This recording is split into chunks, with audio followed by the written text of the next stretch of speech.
Welcome to the Smark Foundation podcast. I'm Aaron. This is Adam. Oh, hi, Marks. And we are here today to talk about the best of AEW and WWE for the last week. For those of you who joined us for our WrestleMania 41 Night 2 watch along, thanks for being with us. For everybody returning for one of our normal episodes, glad you're back. We've got an interesting call in the ring this week, and I think I'm glad to be back to the normal format. We Yeah, did a lot of watch-alongs lately. don't get me wrong. The watch-alongs are fun, but they are. I mean, you and I are both aware that they only have like limited value Yeah, because it's a second. We're not doing them live. Maybe one of these days we will. I mean, I think that's the goal is to yeah, eventually get there. But yeah, it's we understand that you're only gonna listen to those episodes if you want to watch the shows again, and that's kind of up to how good the shows are. So it's entirely up to you guys' opinion. We'd like to be there for you with all of our snark and all of our out of pocket comments on occasion, but uh, yeah, we understand that there's kind of a ceiling on that. So it's good to be back to the regular format. yeah. It's definitely good to be back to the normal format. That said, not a lot in post WrestleMania news really. I don't think there's a I lot mean, of nothing good yeah, not anyway. a lot of big stuff going on. So yeah, I think we're just gonna move right along into our Yeah, probably lock the up. two biggest bits of news were the thing that we're going to cover at the end of the show, and what maybe the the elephant in the room, the, the Tony Hinchcliffe shaped elephant in the room. Oh God, Yeah, that dude's an idiot. yes, he is. And you It's know who else is also an idiot?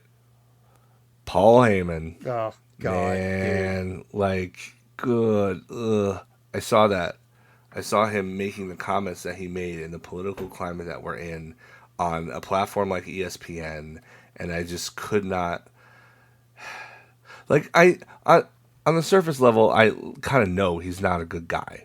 Like, you hear about all the stuff in ECW, he shorted guys' money, and how this, that, the other thing, and how polarizing he is because of what he's like when he's not curtailed into only a creative role.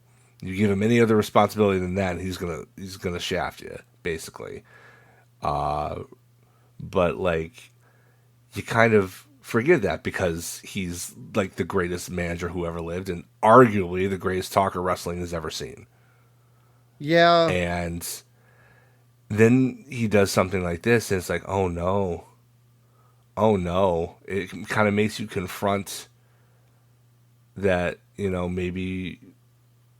maybe that alone isn't enough to really justify lauding him as we do. yeah. You know, I mean, it's like how can you do that? it, How can you say that to somebody? Like, that's not funny. People are getting kidnapped. There are there are children with cancer who got taken away by ICE at the and they're sitting somewhere in El Salvador. Like, how can you make jokes like that? How can you make jokes like that?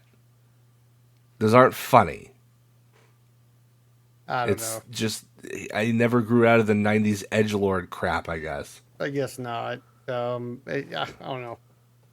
I think I'm just disappointed because there's definitely more ways for somebody with a mind like his to get heat than that. Absolutely, And I'm hundred sure percent. he was like, I'll just get some nuclear heat. But at the same time, I'm like, dude, like, No, it you're was it was that's not I mean, if anything, it shows, that his privilege is showing. Like, I hate to be the guy who says that because it's so obnoxious, and I understand that.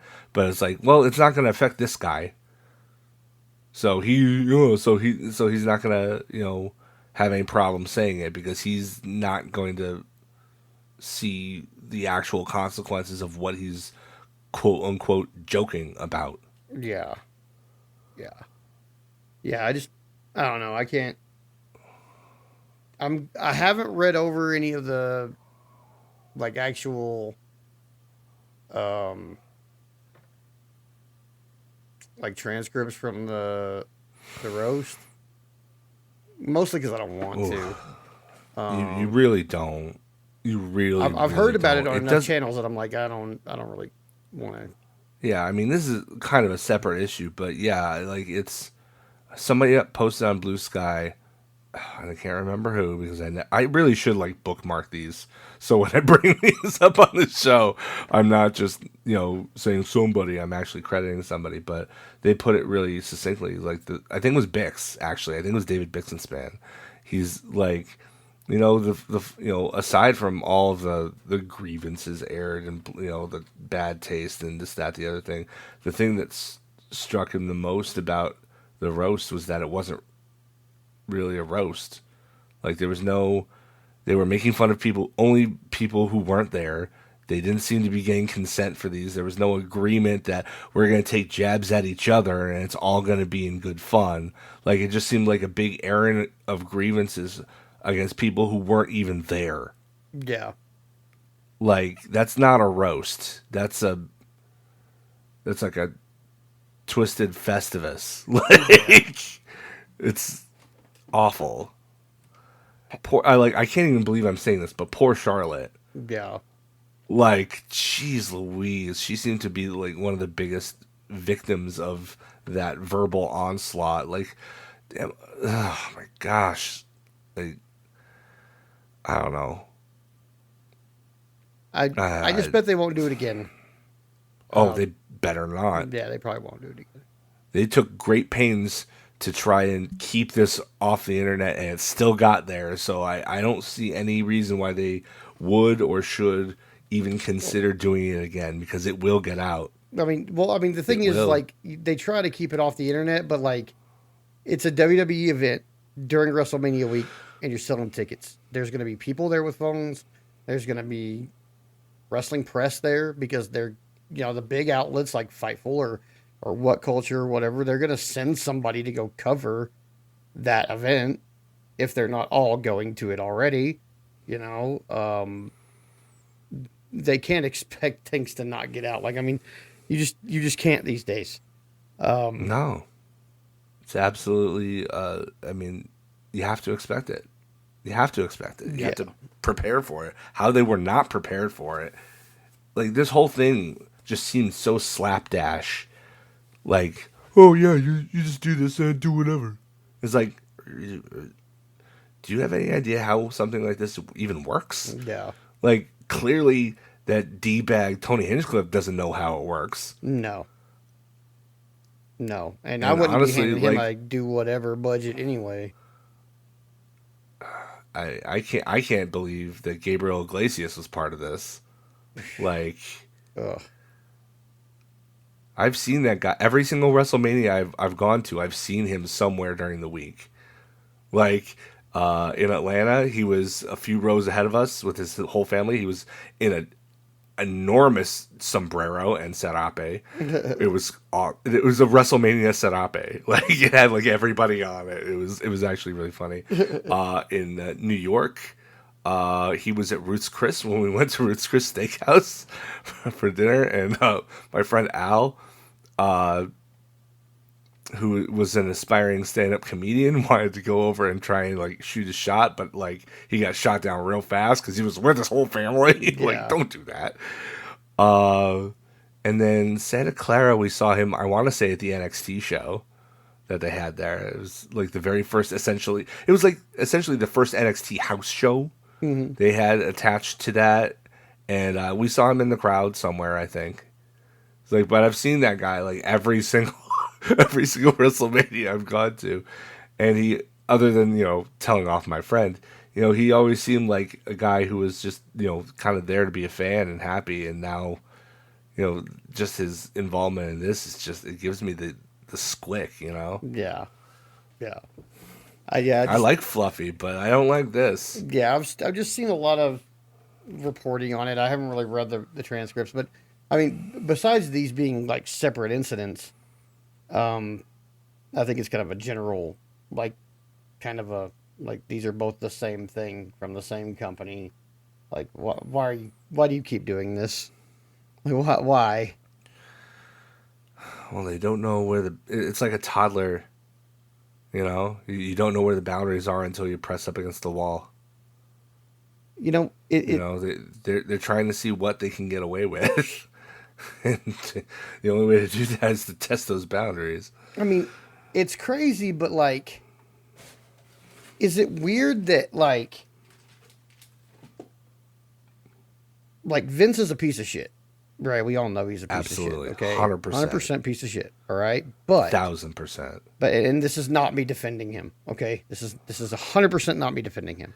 This is an analysis.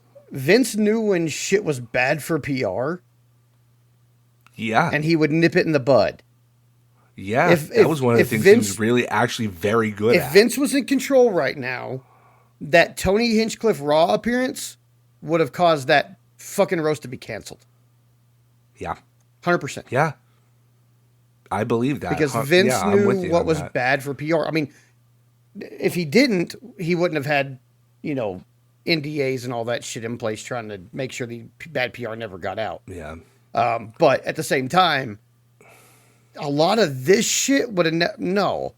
Paul Heyman And you can would have gotten dressed down at all, least, if not fired, for saying that you shit. can bet, too, that the week leading up to WrestleMania, where everybody was making gaffe after gaffe after gaffe, that would never have happened. No. Not in a million years. No. Not in a million years. Like, you're right. Like, that was one of the ways that Vince always had a yearning to make WWE more culturally relevant. Yeah. But he never, and he did have, obviously a very trashy sense of humor. Yes. Clearly. But he knew when to back off. And he knew when to cut his losses and when the cost was too much. The cost was too high. This is cost is too high stuff. Yeah. These past 2 weeks have been all cost is too high stuff. And I'm still getting knots in my stomach just thinking about all the crap that happened over the last 2 weeks. Yeah. It's like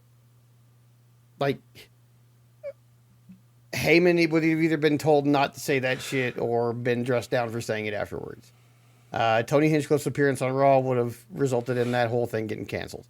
And none of his friends would ever be on Raw ever again. Yeah. None of those people would have been making any of those press appearances at all. No. And Nick Khan would not have been mentioning AEW at all. There. At all. He would have been like, you keep their fucking name out of your mouth. We don't talk about the competition. We don't acknowledge they exist. Yeah. And I mean, whether or not this is accurate, fact of the matter, if in terms of what happens now, Vince would be justified in thinking that was the way to go because that's what happened with WCW. He never mentioned them. He never really referenced them, at least by name anyway. The closest he probably got were those Billionaire Ted sketches. Yeah. Which were bad. Bad. Really and hypocritical. Bad. But, that was about as close as he got. And then he shut up for the entirety of the Attitude Era. Yeah. Didn't mention them once until he had bought them. Yeah. Until he had bought them. Until he knew they were no longer a threat. Yeah. And this is, long past the time when they were no threat anymore. After 1998, WCW was no threat anymore at overtaking. I still to this day say that they should have had a right to exist, and it would have been.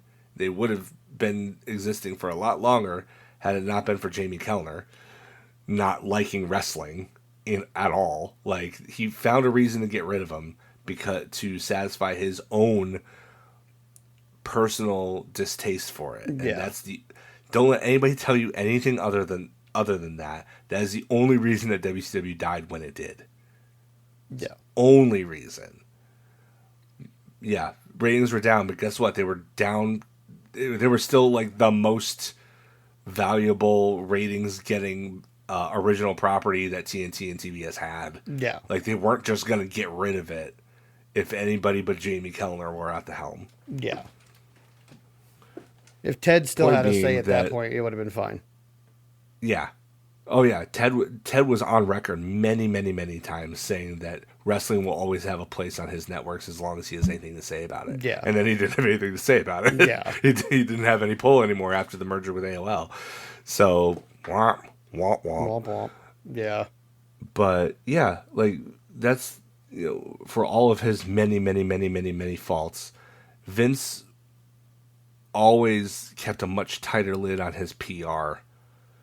Like, his his media training, not media training, but he kept a tighter leash on what his people were allowed to say, where they were allowed to go, who they were allowed to be interviewed by, etc. And I understand that a lot of these people are feeling emboldened. They want to do something new. They're under a regime that clearly is in their corner politically. And I get why they want to do this, but man, what a horrific disaster for PR these past 2 weeks for them. Yeah. All around. Just didn't matter who they put in front of a mic. If it wasn't on TV as part of the show, if you saw anybody affiliated with WWE, they were saying some bullshit. Like, Yeah. it was... Yeah, it's ridiculous. It was, oof. If it wasn't scripted, it wasn't good. Yeah. But yeah, I mean, speaking of WWE being terrible PR, I guess we can move into our lockup and talk about this All week's right.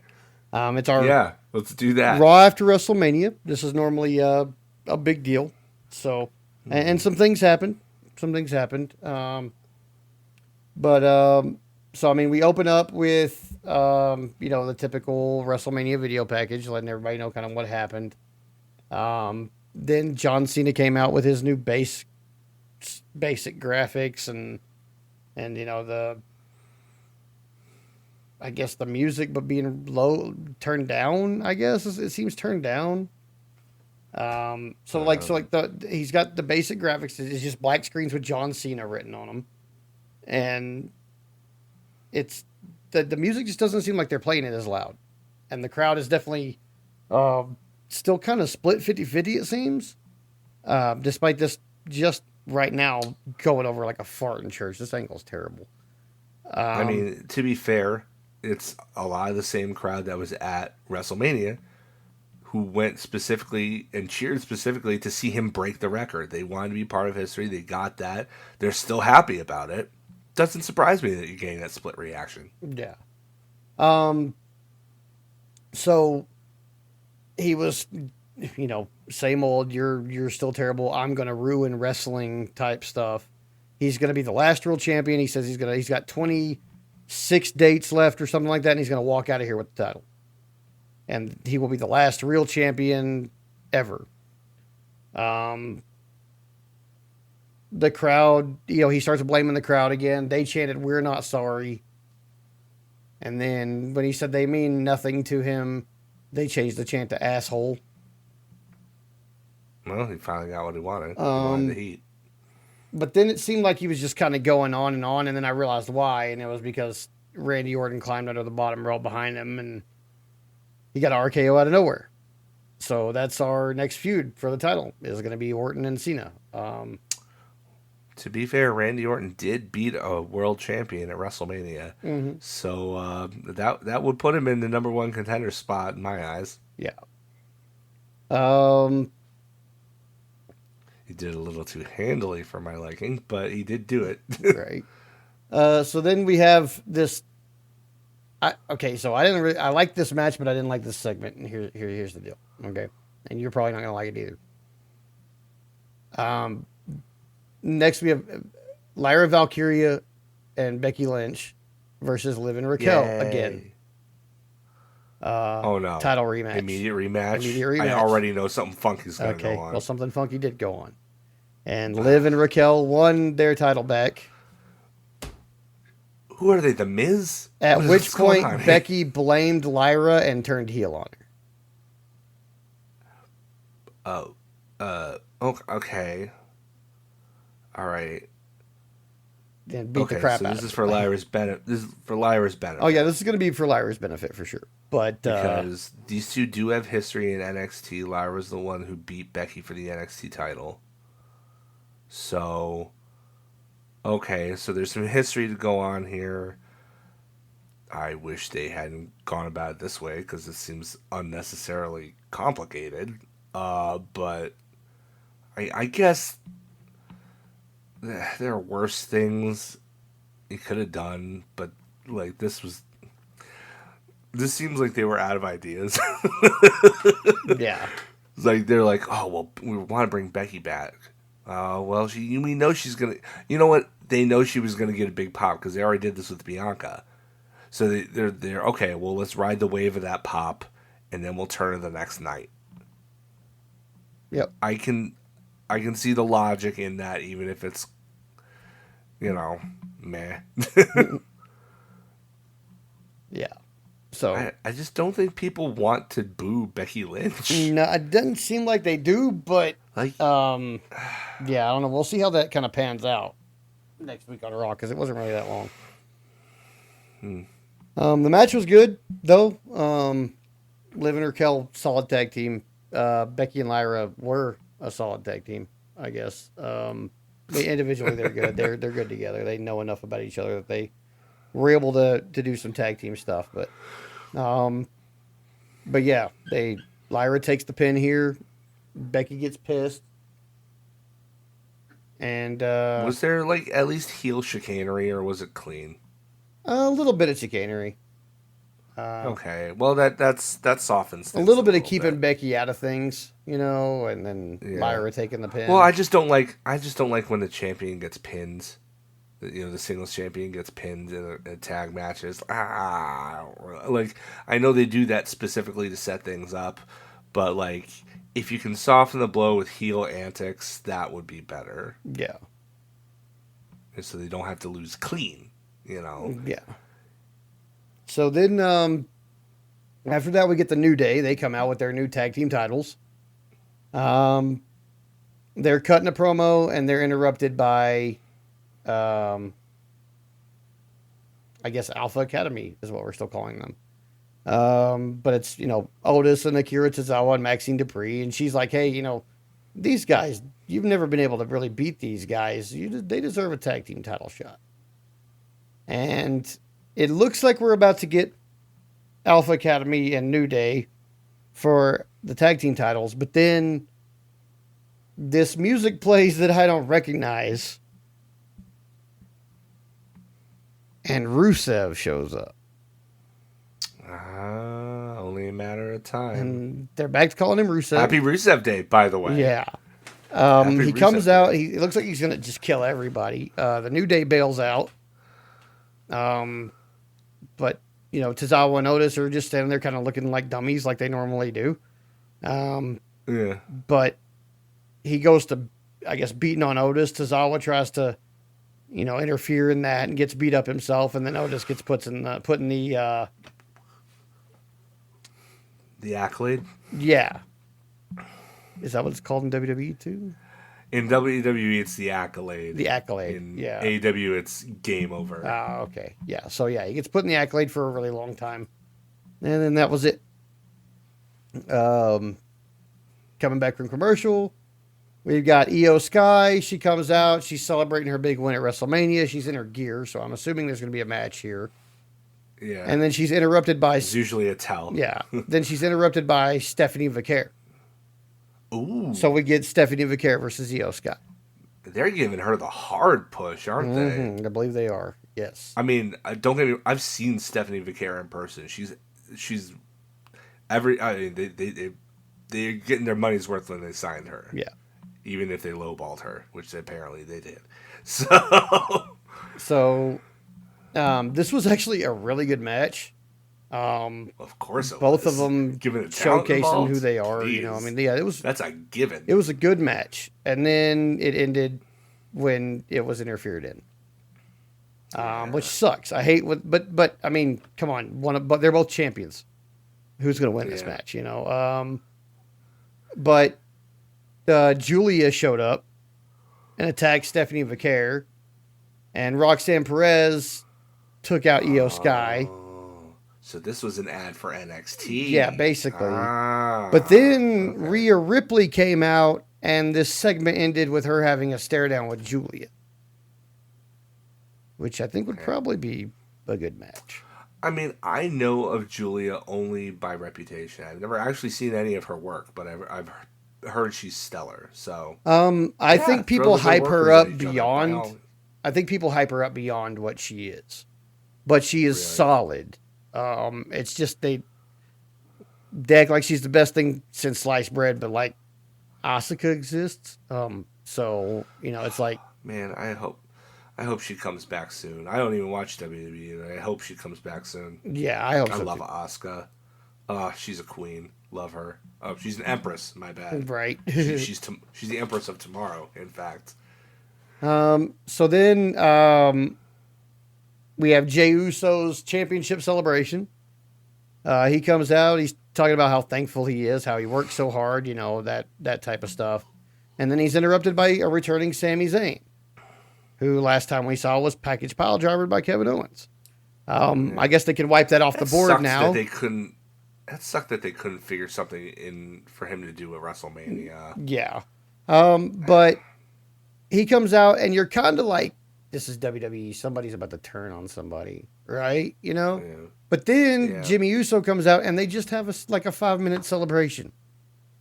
They actually get to go through with this celebration and finish it and walk out together all happy, and nobody had to turn on anybody. Wow. That is new. So no idea where Jay's going next. I'm going to go to someone on Blue Sky. Had a really good suggestion about how if Jay, the way they determined Jay's title matches were by him going on basically like a redemption tour. Everybody he screwed over as part of the bloodline gets a shot, starting with Sami Zayn.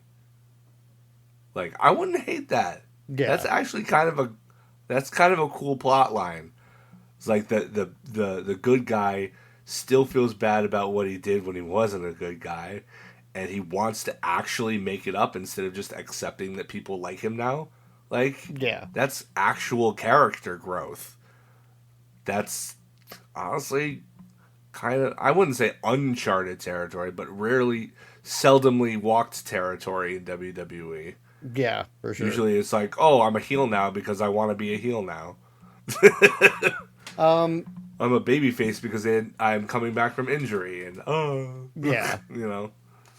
During all this, they did a video package for Jay that was really cool. Like, went through his like history in WWE and like so many incarnations of the Usos that I never remember seeing in the first place, and like, you know, a lot of behind the scenes stuff, and you know, like when they won their first titles and when they won their last ones and all that good stuff. It was really nice, but all of this kind of pales in comparison to my actual favorite part of this segment right here. My actual favorite part of this segment is that somebody on the hard cam side, dead ass in the middle of the crowd, had a big old sign that said Hogan fears unions. And they held it up the entire time this was happening. Oh, it's so true, too. It's so true. So true. Yeah.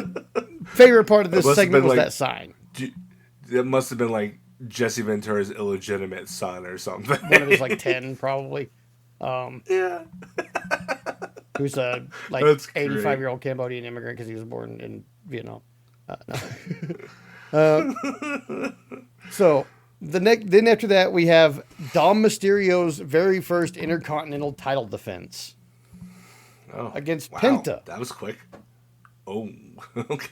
Now, they announced that this match is happening, but then the announcers get kind of garbled because they both start talking at the same time, and it takes you a second to kind of work out what's happening.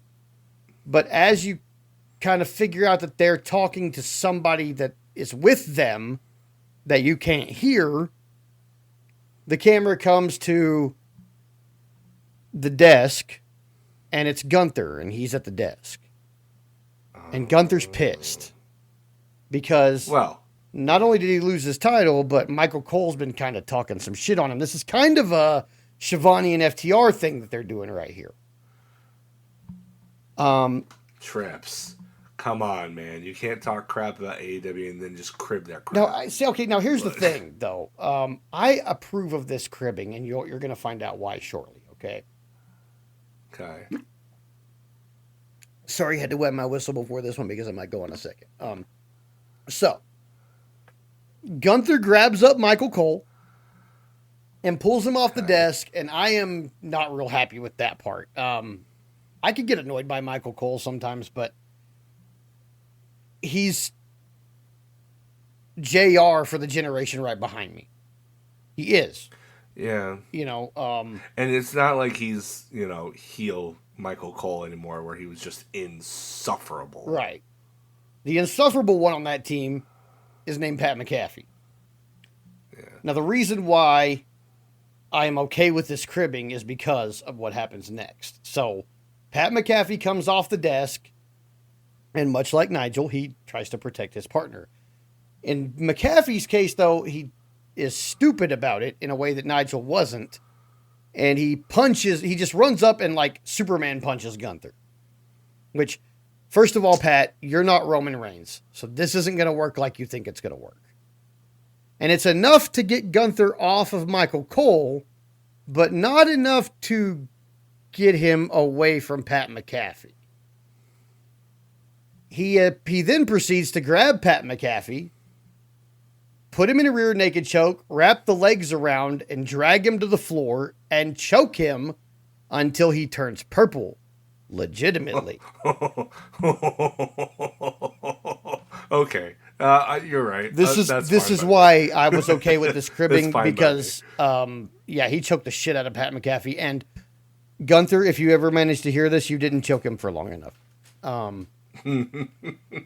Gunther is now suspended by the WWE, quote unquote.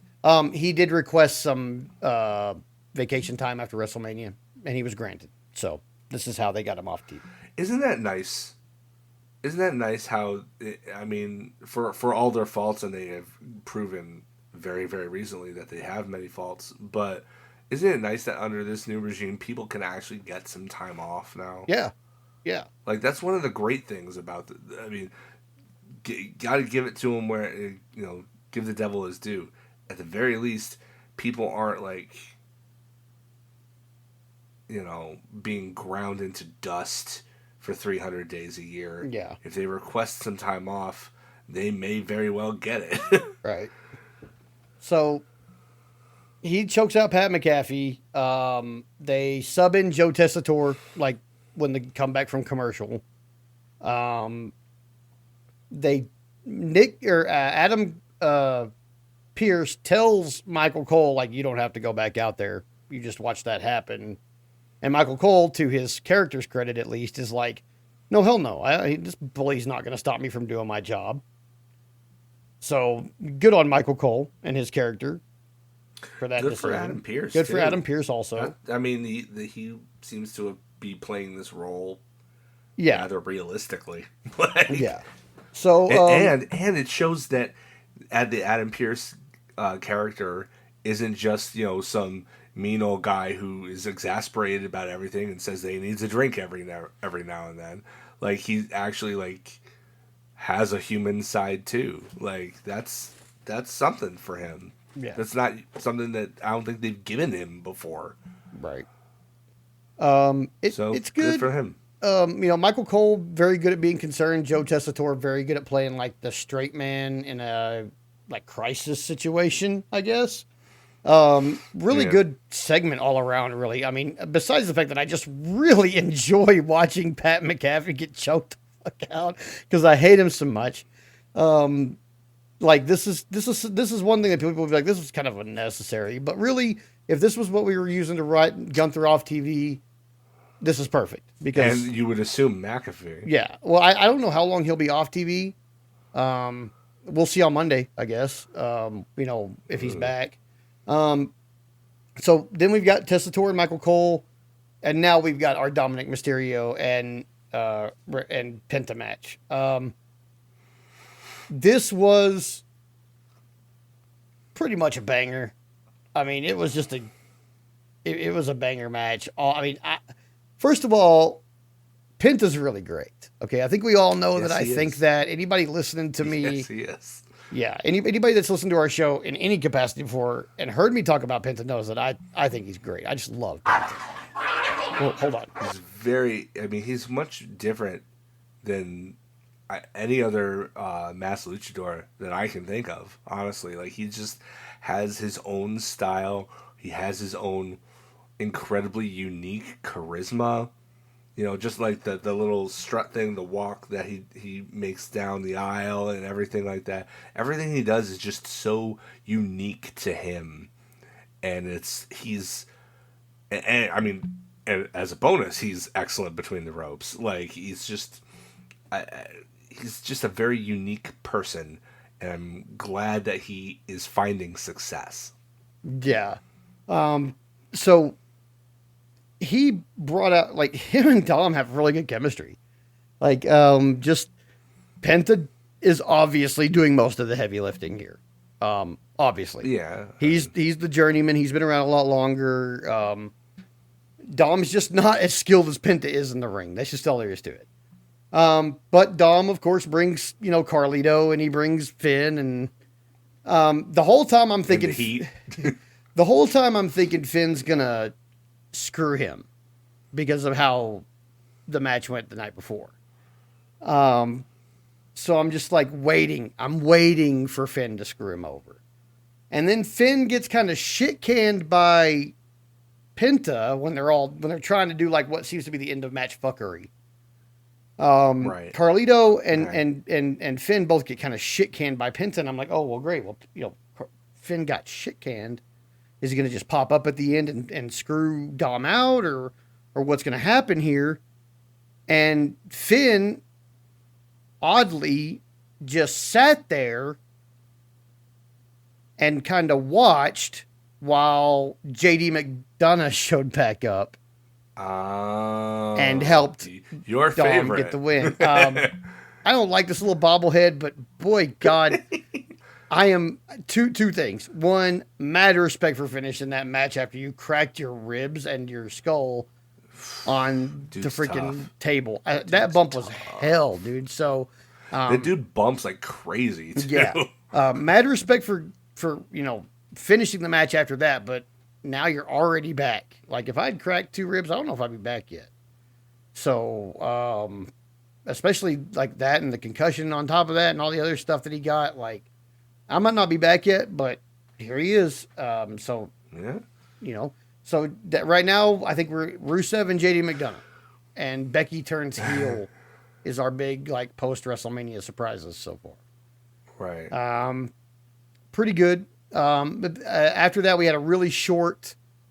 Actually, kind of in the middle of this, during a commercial break, we had a really short interaction between Karrion Kross and AJ Styles.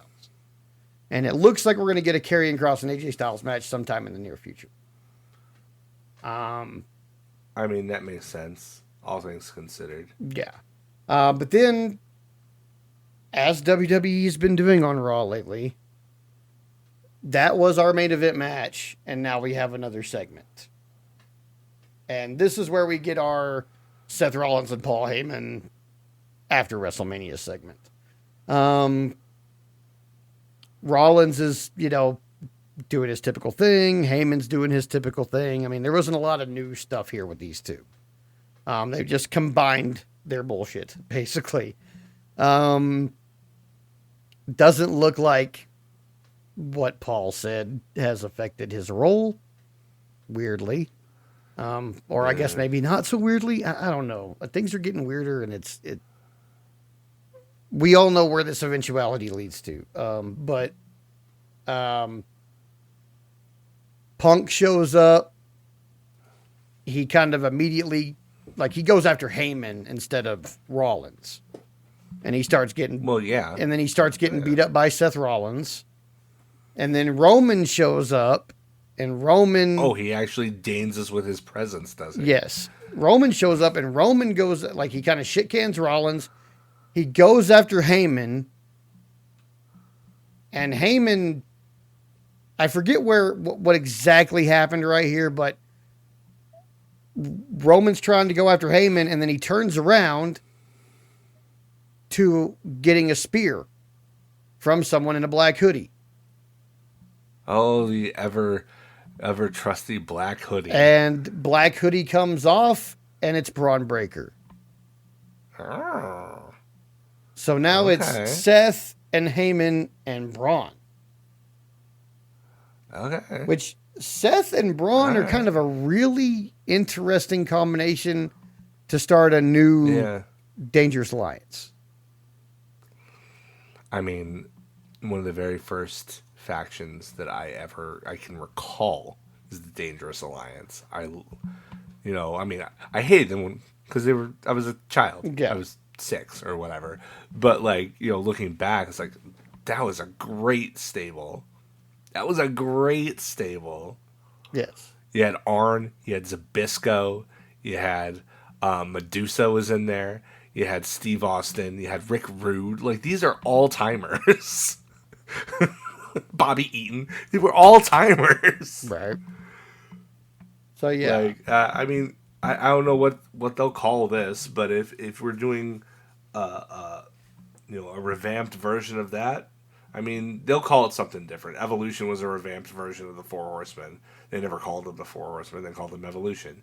So they'll call this something different, but it'll be interesting to see where that goes, I guess. Yeah. It doesn't look like... It looks like they have plans for Braun, right? Yeah. They took the IC belt off of him, but that doesn't seem to have diminished his momentum any. Well, yeah. If this is where they're going. Well, I mean, the way I see it, I mean, we're about to have a very typical situation. Seth Rollins is going to get his hands on the belt. He's going to mistreat Braun Breaker. Braun Breaker's going to turn face. He's going to win his first world championship. Yeah. Seems pretty cut and dry, actually. Yeah, it doesn't. It's cool. It'll be cool and acceptable because of who's involved, but that doesn't make it like if we're calling it from this far out, that means they're not exactly rewriting the book. No, they're not. That's definitely a trope I've seen 1,000 times. MJF and Wardlow. Yeah. I mean, there's just hundreds of these. At least that one took 2 years to finally get to where. Yeah, this probably ain't going to take 2 years. WWE likes to run things. I mean, as much as Triple H wants to be like, we long-term storytellers. No, you're long title reign tellers. And if you happen to string a story along for the entire title reign, then you're a long-term storyteller.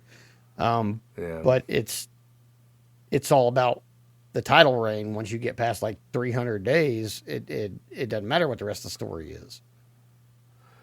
He's going to be one of these bookers who has like, he's just going to book title reigns from WrestleMania to WrestleMania. Pretty much. I feel like it. Ugh. I feel like he falls very much into the McMahon formula, despite not being McMahon. So predictable. Yeah. Like, I don't like. We'll see where it goes. I mean, yeah. We'll see where it goes. I found SmackDown, despite not getting to watch all of it, I found it a lot more interesting than I did Raw this week. But we'll talk about that. But Raw was not a bad show. Penta and Dom, banger. Women's tag team match, banger. Becky's heel turn, really cool. I'd love to see what she does as a heel. Gunther choking out Pat McAfee, highlight of my fucking year. Okay, most beautiful thing I've ever seen on WWE television. amazing. And the Now, if only he would do it to Logan yeah, Paul. and the J segment being an actual celebration of his title win was really cool Yeah, for once. I'll give it to them. Celebrations are always crashed, and there's always sadness and heartache afterwards. It's nice to see a celebration just go off without a hitch Hmm. for once.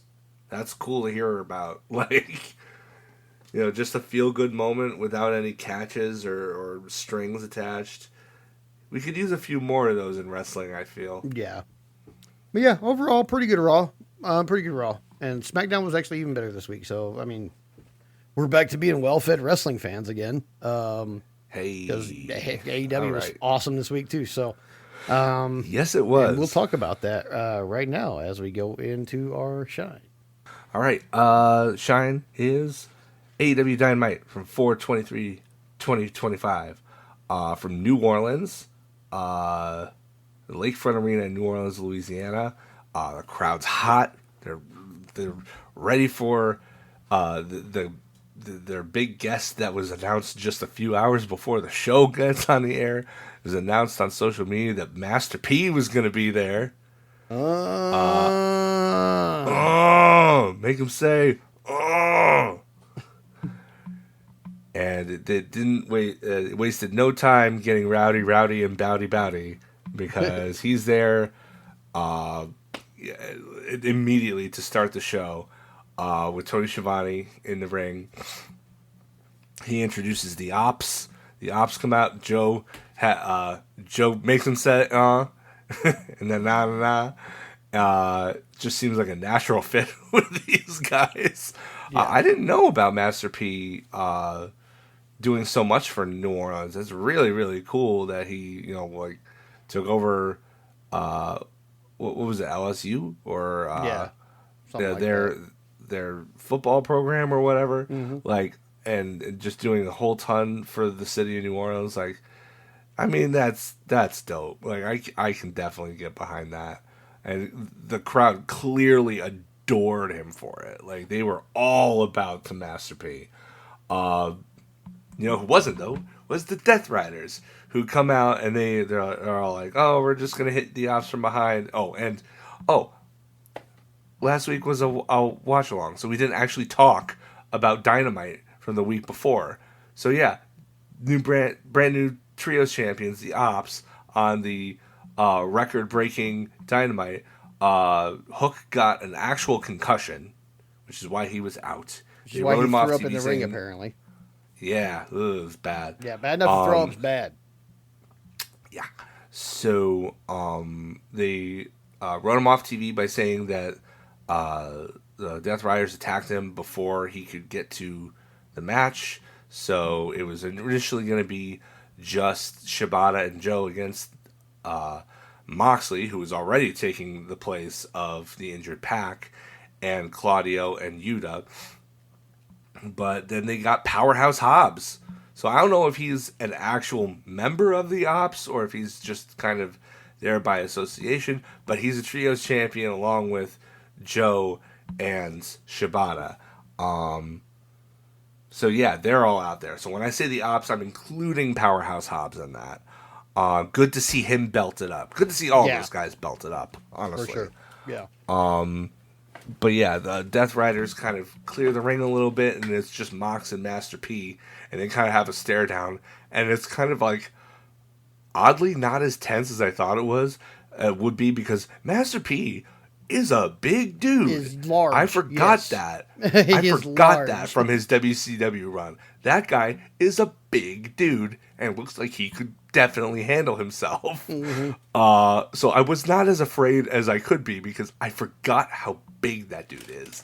But so he just kind of stares down until Samojo gets him in the coquina clutch from behind, and it's so funny. He has him in the sleeper, and Master P is like trying to take like these little shots at Mox's stomach, but they look so Bad. fake. It's Yes. it looks, but it's kind of charming in its own way because it's like, oh, okay, well, we get what you're doing. You're fine, Master P. You're good here.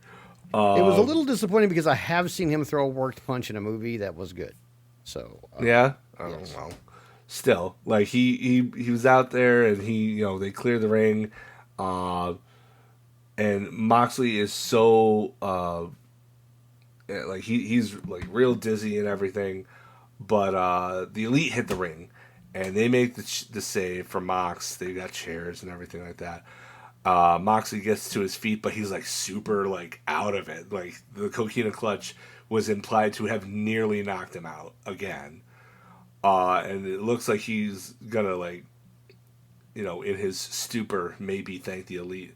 But then Marina Shafir is right there. She's right there. She's like, no, we are not dealing with these people. And she drags him out of the ring and all the way out there again. I thought it was a good bit of business there. But like before the Elite can really even do anything, here is Swerve. His music hits and he's coming from the crowd. Kenny Omega comes in too, and they are all like, and they send the Elite packing. And then there's this really cool moment where you have Swerve and Omega in the same ring, kind of on the same side. And they're looking at each other. And I'm like, oh, this is a match I eventually want to see. Mm-hmm. Definitely want to see that Yeah. eventually. Joe gets back in the ring, grabs a mic, says that Moxley threw out the challenge, last collision, for a title match, and Joe is accepting. And he makes sure to look directly at Swerve when he says this too. He's like, "And I'm gonna get back my world championship." It's those little things. Joe's so good at those little things. Like Samoa Joe is just he's just an asset to any company that has him. Yeah. He's so good at so many things, and I feel like he's still overlooked.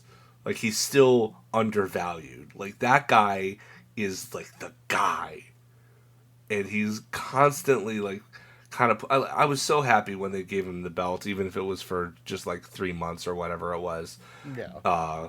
couple years or last year, because it was like it was finally a recognition of that dude's commitment and that dude's talent that even at this age continues to shine. Like he's incredible. Samoa Joe is probably not on a lot of people's best all around wrestler list, but he probably should be.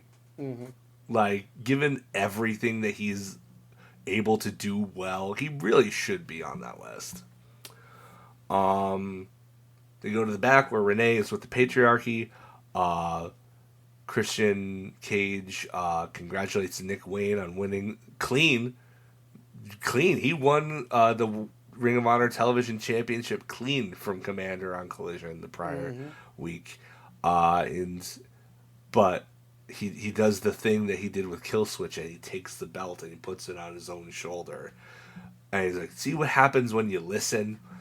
But unlike Killswitch, who just kind of stood there and take it, Nick Wayne, call it youthful vigor or what you will, he actually has some cojones. He takes the belt back and he's like, "Yeah, well, see what happens when you follow the plan? Good things happen." And Cage is like, he kind of like lets it go. He's like, "Okay."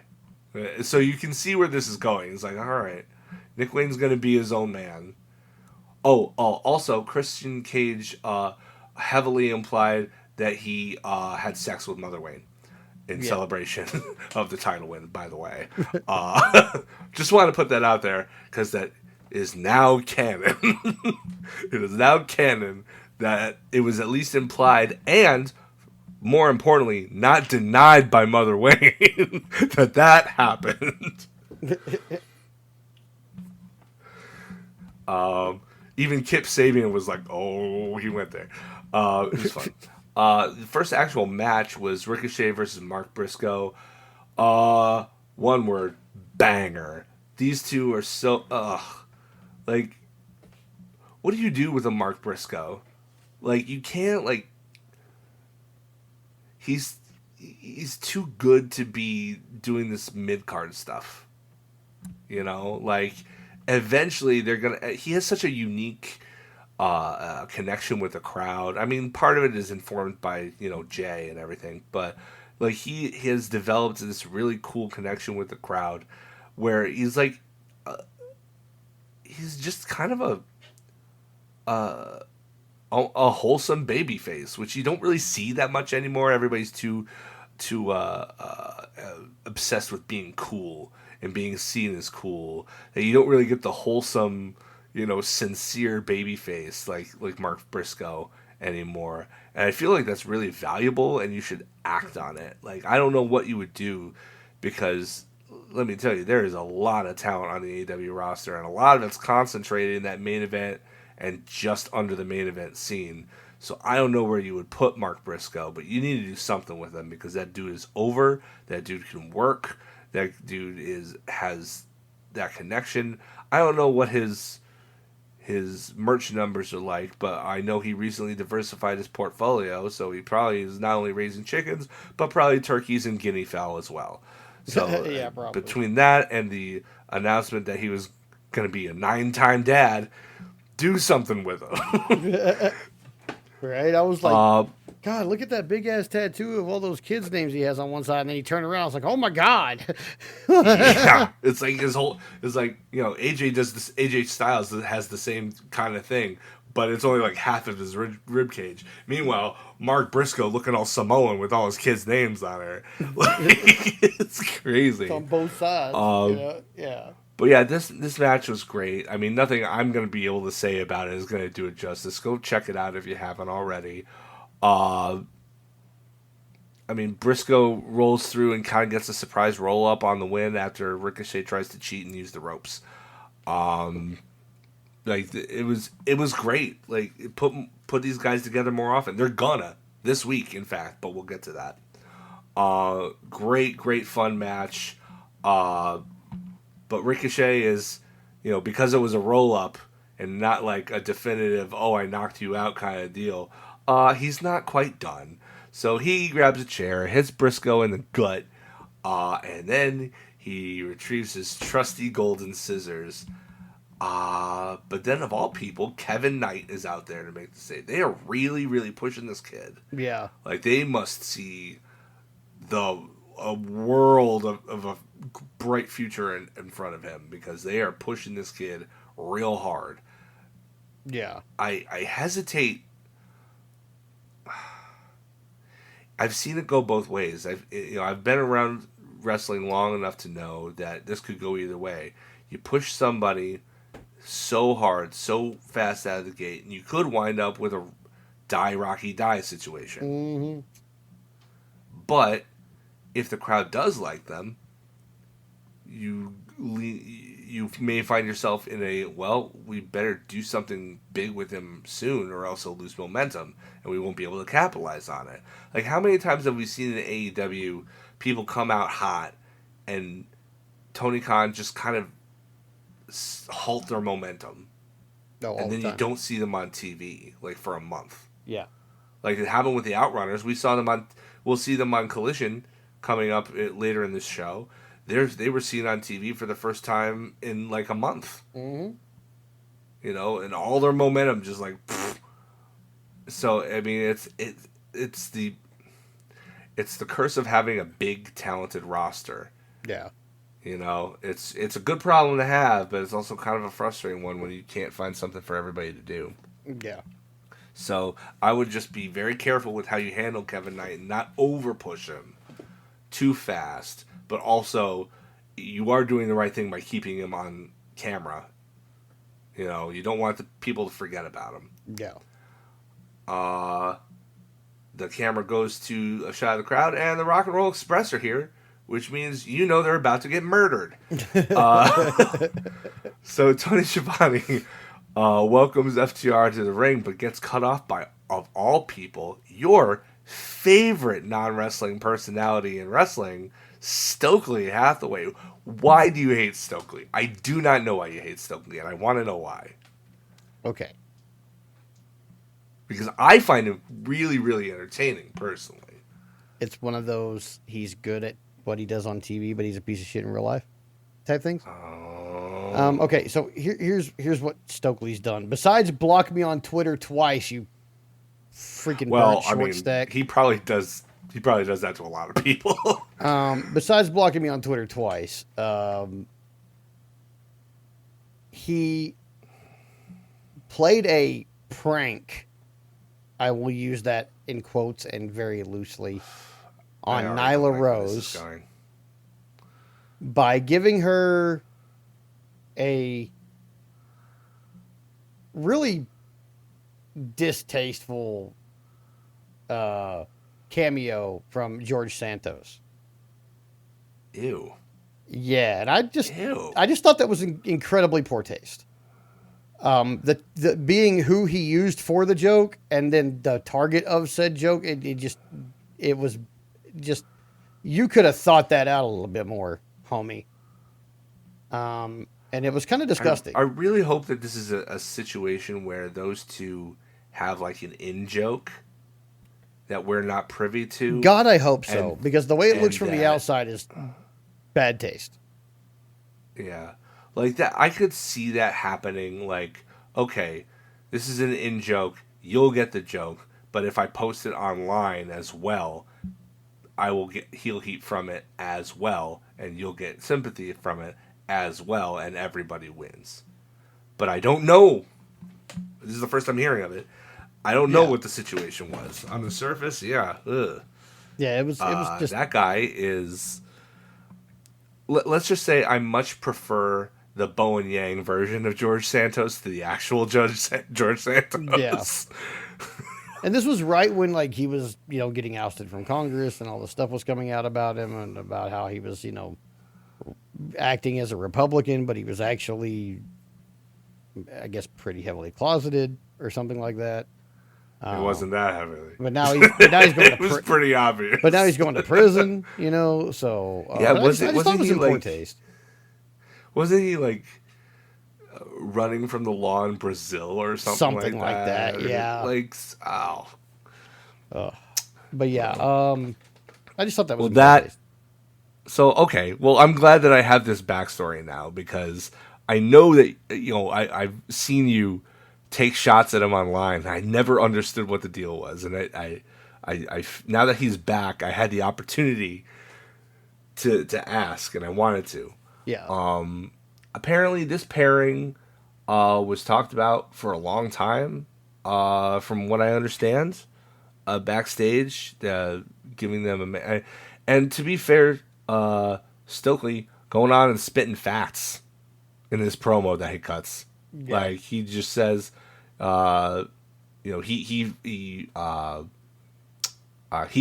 basically paid their bail, so to speak, by paying for the fines that they were given for attacking Tony Schiavone, and he's gonna get their suspension expunged from their permanent record, like we're in high school, which I thought was a nice touch actually, but he's like, what was what they did really all that bad? Like, you have Darby Allin going around setting people on fire, for God's sake. You have people getting almost run over by buses.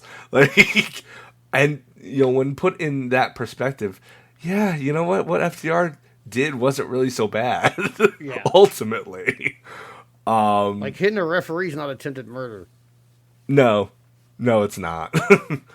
But yeah, so they come to the ring, and Stokely says that he's their new agent. He's going to seek justice where he can.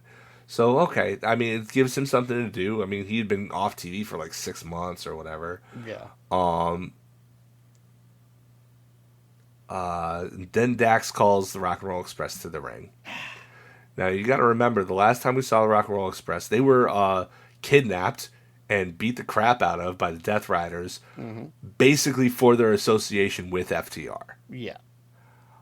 And now FTR is going to come out, and they're going to be, they're really condescending, and they're really, the Midnight, I mean, we all know the Midnight Express were better, but, you guys are legends too. This kind of stuff. Yeah. guessing that he's like 110 years old or whatever like that. And that's when Ricky Morton, being just, God, I love Ricky Morton. Just who he is. Ricky's the best, man. He comes up and he cuts him off, and he just kind of dresses him down. But that's when Stokely takes the mic. And they say they have a new shirt on shopaew.com, and it's the FTR logo, but it's in black and white, and it looks like it's like a rusted metal kind of deal. Mm-hmm. And it says "Living Legends Killers," and that's when they destroy Ricky and Robert. They spike Ricky right on the head with the spike pile driver, and then yeah, like it was fun. Paragon come out and FTR, they hightail it. But yeah, like if you see the Rock and Roll Express on the AEW TV, they're gonna get attacked. Yeah, they're gonna get murdered. Yeah, it's like they're calling it's Tony Khan anytime he's within 300 miles of him, being like, "Hey, we can take some bumps for you." Yeah, and you know what? I said the same thing to my dad because he saw, we weren't watching together, but we were watching at the same time. And he texted me and he's like, "Oh my gosh, like Rock and Roll Express are here? That's great." And I'm like, "Yeah, I really, really appreciate those guys because they're some of the only people of their generation who, instead of trying to be in the business still by going on a bad faith, starting a bad faith podcast where all they do is, try and make money off of complaining about how wrestling was better back in their day and nobody does it, Instead, they are like some of the only people of their generation to openly embrace the evolution of where wrestling is today and is going along with it and celebrating where it's going. Yeah. Like, that's why you hear me say Ricky Morton is the best. Not because he's the one of the best to ever do it, although he is, but because he has the insight and the foresight to know that his glory days are gone. Like, it's time for somebody else. And it's great that people are still doing stuff today that were not even in anybody's imagination in their heyday of the late 80s. Like, it's somebody with that kind of that wisdom that is endorsing this generation that's so valuable and that speaks to me personally because I love today's wrestling. I love 90s wrestling. I go back and watch some of the 80s stuff. There's a lot of stuff from the 80s that's really freaking great. There's great stuff in literally every generation. I don't know why people are so obsessed with this notion that the wrestling that they grew up with or that they participated in, nothing's ever gonna beat it. Like, This is a big world with lots of different promotions, with lots it's bigger now than it's ever been in the history of the world. Do you really think that there's only one way to do things? That's nonsense. It's absolute poppycock. Emphasis on the cock. So I appreciate, it's unlikely that Ricky and Robert will ever hear this, but if they do, I want to make it very clear that I appreciate you guys so much for the mere presence in an angle like this just lends credibility to everything that AEW is trying to do. So thank you so much. Match number 2, Young Bucks make their in-ring return against Speedball Mike Bailey and Kevin Knight, and holy crap, was this entertaining. Like, Young Bucks look like they haven't lost a step. I mean, like, they did a couple of shots for New Japan in between, so it's not like they would be, like, completely ring-rusted over or anything, but, like it looks like they never left. Like, they were great. And Speedball and Kevin Knight have really, really complementary styles. So even though it's kind of a Franken team that they just kind of put them together, like they were communicating and this would be a theme throughout the week with hodgepodge tag teams in AEW. For some reason, like these people just have instant chemistry. For all I know, these two have never tag teamed before, and it looks like they've been tagging for 5 years. Like it was incredible. Like it was one of those matches where it was more spot fest oriented than psychology oriented, but it was so fun, and it's proof that you can still have an exciting match that kind of doesn't make sense. Yeah. By the time that you get to the end, and you really don't know who's gonna win. Like they've done enough to each other, they've done enough false finishes where you legitimately bite at everything that could be a finish. As it stands. There was a Meltzer driver on the apron. There was dives to the outside. There was a top rope backstabber from a Doom. Like it was just, oh my gosh, it was crazy. TK driver off the barricade outside. Yeah, like yeah. I was like, they're not going to do this right now, and he pulled it off. Barely too. He was so close to like over rotating or under rotating on that. Like, oh my god, I was just like, they're pros though, man. They're pros. Yeah, he's a solid pro, but oh my god, I was just like, he's so close because just the clearance and the no springiness and all that. Like, I was like, this is gonna be difficult, and it was close. I was like, man, yeah. But it was exciting. I was like, oh my god. They tried the BTE trigger, but Knight rolls through. And he hits him with like a double Pele kick, right? Yeah. He hits him with it's like his comeback moment. He tries to springboard to hit. I think probably to hit that big clothesline that he does, which I still think he needs to not do as a finish. He does way cooler stuff as regular moves. The springboard clothesline just isn't. Yeah.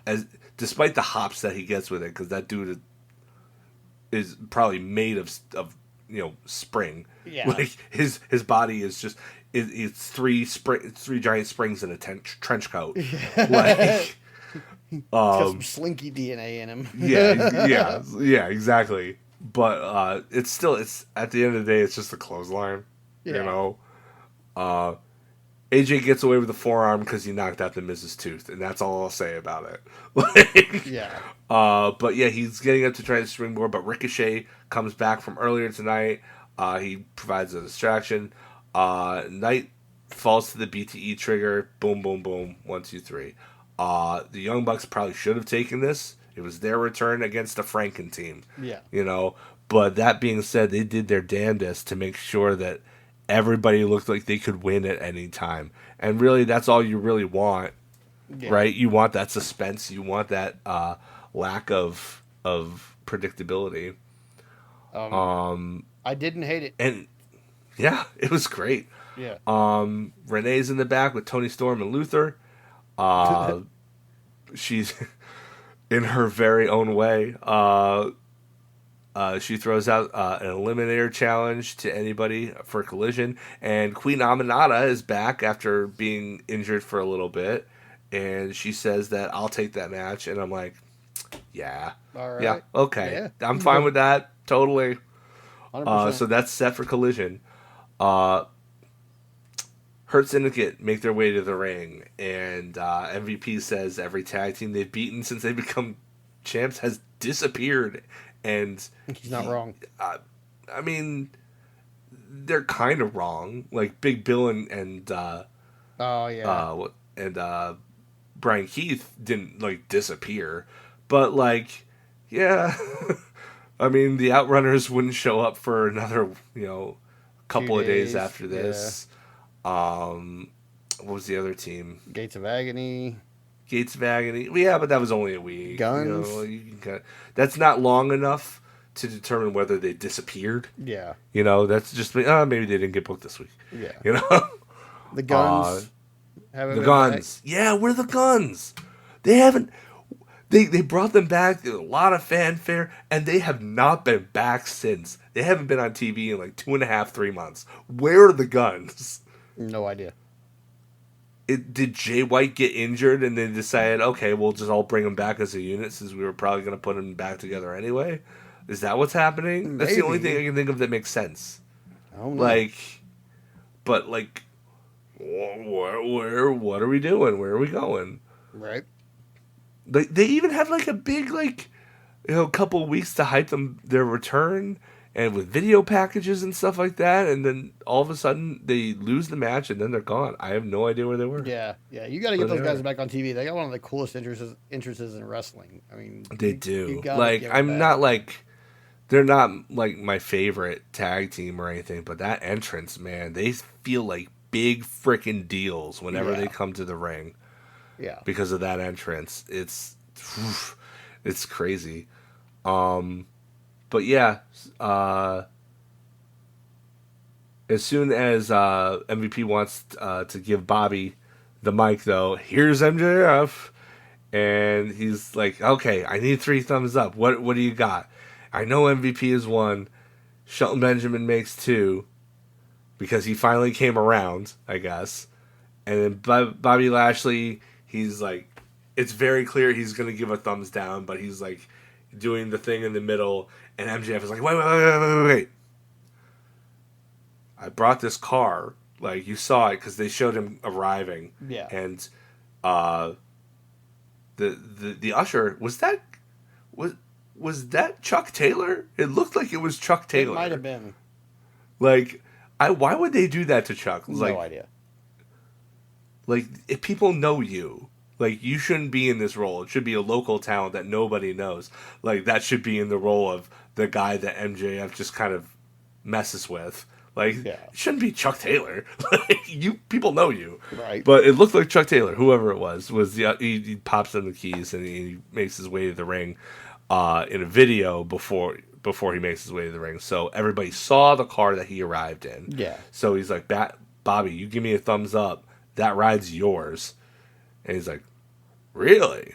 So they go back to the backstage area where the car is parked, and Bobby and Shelton get in the car, and they kind of like vroom vroom, and Bobby holds his thumbs out, and then just still gives it a thumb down and drives away because he's every bit the prick that he thinks MJF is. Yeah. It's like, ugh. I mean, it's MJF, so I mean, you can't really like argue that he doesn't deserve something like that. But that being said, it's like, oh, that's a dick move, Bobby. It's a dick Yeah. move. Kind of a dick move, Bob. Yeah. Uh, but yeah, so MJF or MVP rather tries to console MJF, but then commercial break. Hangman comes back after commercial break. He's being interviewed by Renee, but it gets cut off by MJF, who is apparently over it. And I love that they're keeping this thing going. Yeah. It's like, okay, they won't touch, but they're gonna have this thing, this rivalry where it's like, okay, who's gonna be world champion first of the two of them? Who's gonna make it happen? And so they're just building this.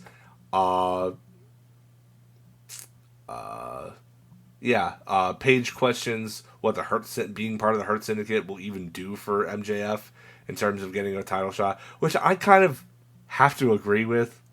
It's Yeah. like A little bit. it's like, okay, well, I can see how they could help you monetarily or whatever, but like, you're the new guy. Why would you get the world title shot when could be going to the guy who was there the whole time, Bobby Lashley? Yeah. Like, why would they help you before they would help them? That doesn't make any sense. None at all. Like, I don't get it.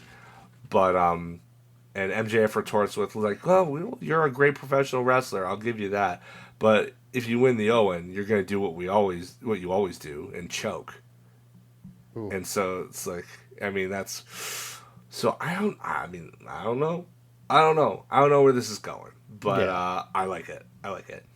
Match 3 is Will Ospreay and Brody King, which is a hell of a tag team. Another Franken team, but like you see the size disparity between those two is like is crazy versus Takeshita and Josh Alexander, who again, just like Speedball and Kevin Knight. So for people who have never tagged before, to my knowledge, have like ludicrous tag team chemistry. Yeah. Like I have no idea where this is coming from, but they're hitting moves like they've been hitting them for decades. Like it's like, oh, no big whoop.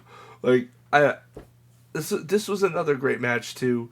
The story was basically just kind of trying to neutralize Will Ospreay so that Brody King couldn't get in, and then when Brody eventually did, just trying to swarm him with as much offense as you could so that you could avoid damage. But yeah, like it was. What was the? I mean, they had to like pour on all of their freaking finishers to put him down. Yeah. It was, but eventually Brody King did take the pin after they neutralized Ospreay on the outside. But I gotta say, as much as I love Brody King, he's another one of those guys. Do something with him. Yeah. Like I know that the plan was probably to run a tag team with Buddy, but Buddy's injured. Please do something with Brody. Like, and for that matter, like he's suffering from the same thing that all big dudes in AEW suffer from, is that they booked strong even in defeat. But the problem is with that is that it doesn't matter because even if they look good in defeat, the more times you have them beat, the less believable they are. Yeah. You know, it's like if this was real life, the Big Show should be the forever world champion. Yeah. You know, I mean, look at him. Who could beat him? Like, it's pro wrestling. You have to have more than that. But like, you know, it's one of those things where like, the Big Show probably should be the world champion of any promotion he steps into. But because they beat him over and over again, even though he's 7 feet tall and 450 pounds, nobody takes him seriously. Yep. You know, you do that to these big guys too often, and nobody's going to take them seriously. So please give Brody King some wins that mean something. Yeah. But yeah, Don Callis family wins. Archer was on the outside. He was the one, I think, if I remember correctly, who took care of Ospreay, so he couldn't be in the finish. He chokeslams Ospreay so that when Kyle Fletcher comes out, he's a sitting duck. But then Hangman Page is here, but he gets jumped in the aisle by Roppongi Vice, who are now apparently, I mean, it was kind of nebulous, the collision before this, whether Rocky Romero is actually part of the family or not, but he's definitely still with Trent Beretta, who returned and is definitely part of the Don Callis family. Yeah. So I'm gonna you know, put Rocky in there in the family too. And all of a sudden, this stable is enormous. Yeah. It is absolutely enormous. And the only guy who isn't like 6'2" or taller is frickin' Rocky Romero, the little like Chihuahua at like 5'9". Like, but he's, you know, it's like, I think this thing has like 7 members now. Something like that, including the injured guys. I think that's what. So it's Trent and Rocky and Takeshita and what's his face? Fletcher, and Alexander, Brian Cage, Lance Archer. Yeah, 7. That's 7. That's a proper like Bobby Heenan family kind of deal. Like that's the difference between a stable and a faction. A faction doesn't have a manager, whereas a stable is they're a group of guys who are their own thing. Whereas a stable, it's like a stable. A guy who owns a stable has horses in that stable. They're his guys. So this is a stable, not a faction, and it's an enormous one, full of enormous people, and Rocky Romero. And, I love you, Rocky. You're amazing. Just taking the piss. That's all. But yeah, like they laid them all out. Fletcher hits the brainbuster on Page to stand tall, which pretty much guarantees that Paige is winning their semifinal match by wrestling tropes. Main event was Owen Hart Foundation Tournament semifinals. Chris Statlander versus Jamie Hayter in a match where I thought I couldn't pick a winner going in. I thought, like, if pressed, that I was going to go Statlander, but really either one would have been fine. This was another great match. Statlander has chemistry with everybody. Yeah. Hayter has chemistry with pretty much everybody. Like, it was it was really, really back and forth. At one point, I thought Statlander had it won with a 450, but even though she didn't really get all of it, but they're both on top, and then Hayter pulls Statlander off into a Haterade, and then gets her in another one. So she hits her with her twice, to win. So now it's Jamie Hayter and Mercedes Moné in the finals of the Owen Hart tournament. And I'm like, I know Mercedes isn't winning. I know it in my bones. Because why would you have one big women's match with a title on the line at All In when you can have two? Yeah. That doesn't make any sense, right? Right. So you know that Mercedes is losing. I thought it was would be for Statlander, because for a couple of reasons. Number one, Tony, anytime Statlander was brought up, was just swooning all over the woman. I thought that was a tell. And secondly, because putting these two together for a third time, Statlander could win this, but not necessarily not win the TBS title, but she would ultimately win the war by getting the world title shot. Yeah. So it's like, okay, well, she got her win over Mercedes, so we know she could beat Mercedes, but Mercedes doesn't have to drop the belt in the process. Yeah. You know what I mean? So I thought that worked out well. But, I mean, Jamie Hayter has history with Toni Storm. So, I mean, that could work out well, too. That being said, there's still Double or Nothing. Double or Nothing is where the finals take place, but that means Toni Storm has no dance partner for Double or Nothing. Yeah. Yet. So we may be jumping the gun here. Maybe Toni Storm doesn't even wind up as world champion come All In. Because it looks like they're setting up Megan Bayne for a rematch, which is fine. That's great. But, that being said, that was the end of the show. It was only 4 matches, which was kind of weird for a Dynamite, but every single one of them delivered, which is not unusual. So, right. I thought this was a great show. Time flew by. I didn't realize the 2 hours had flown by with only 4 matches, but it was a good show. Yeah. I got to give match of the night to that Ricochet and Mark Briscoe, man. That thing. Yeah. Like, I mean, man. There were lots. Every single one of these matches could have made a case. Oh, for yeah. It, Everyone really. makes a case easily. Everyone it was a hard made a decision to case for pick one, but I mean, that one really stood out, man. Oh, man. I love it when it's a hard decision. I do too. I love it. That means, like you said, we're well fed. Mm-hmm. But yeah, with that being said, one more shout out to the man himself. Let's go to the Morton. All right, it's time for our Morton. That's going to be SmackDown for this week. It's our after WrestleMania SmackDown. And we start off again with John Cena. Not sure exactly why he's appearing on both shows. And if this counts towards his dates. So, I mean, at this point, if it does count towards his dates, we'll be at like 24 now that he has remaining.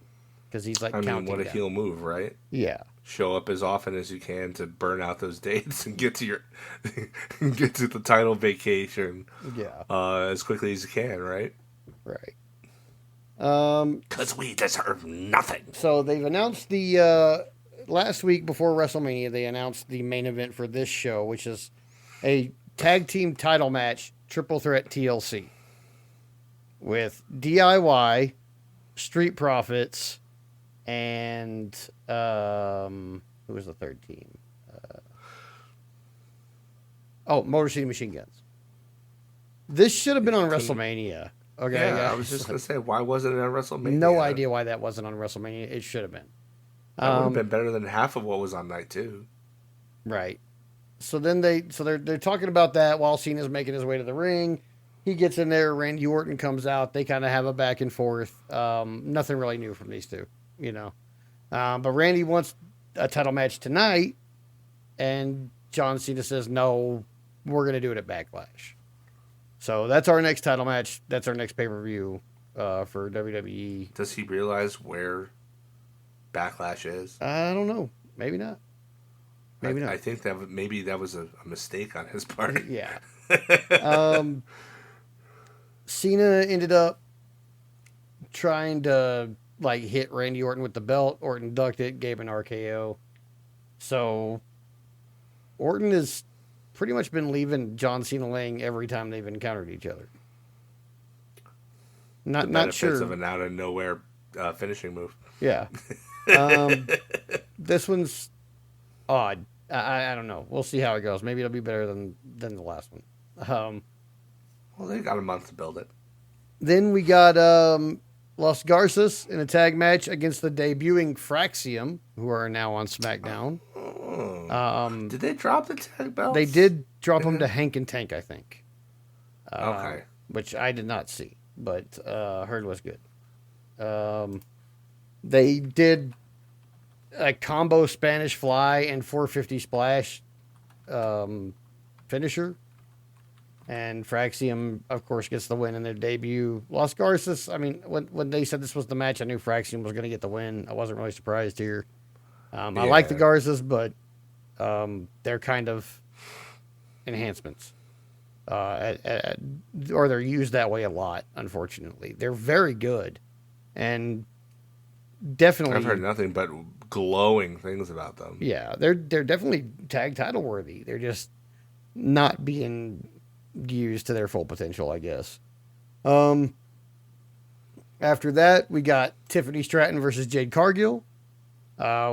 Interesting match. It was going pretty good.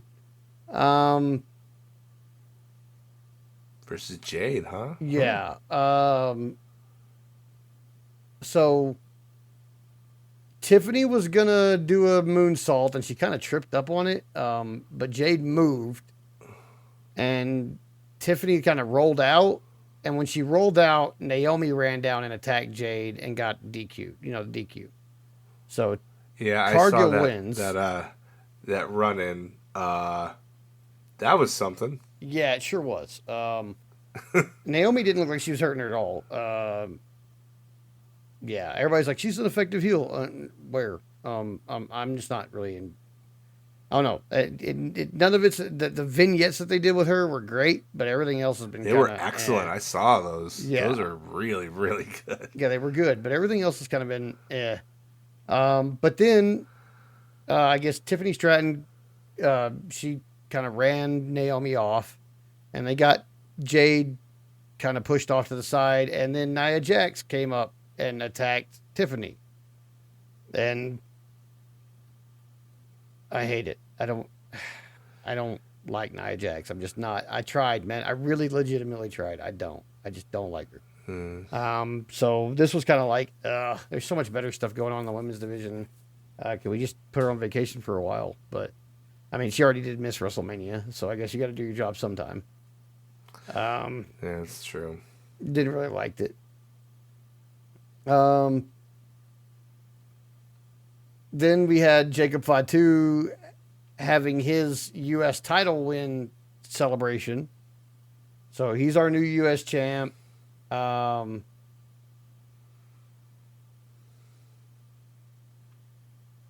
Solo got on the mic and like took credit for the title win and for Fatu even being in WWE.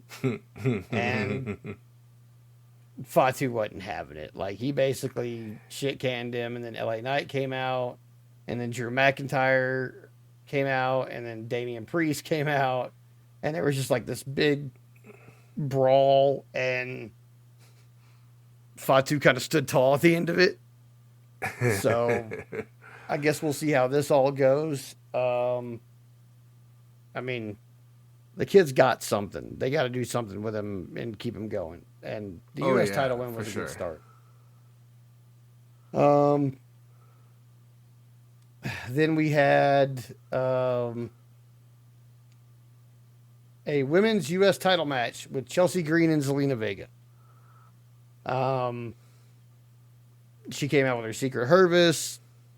They were having a really good match. The Secret Harvest started really interfering a lot. You know, playing the referee. You know, one's behind them, one's in front of her. You know, they're trying to Right. they're trying to play them, but they eventually get caught and thrown out. When they get caught and thrown out, Zelina Vega rolls up Chelsea Green and is the new women's U.S. champion. Oh wow. Yeah, Good I for was surprised. Zelina. I was Good really for surprised. Zelina. I like Zelina a lot. Oh, Now, I'm happy for her.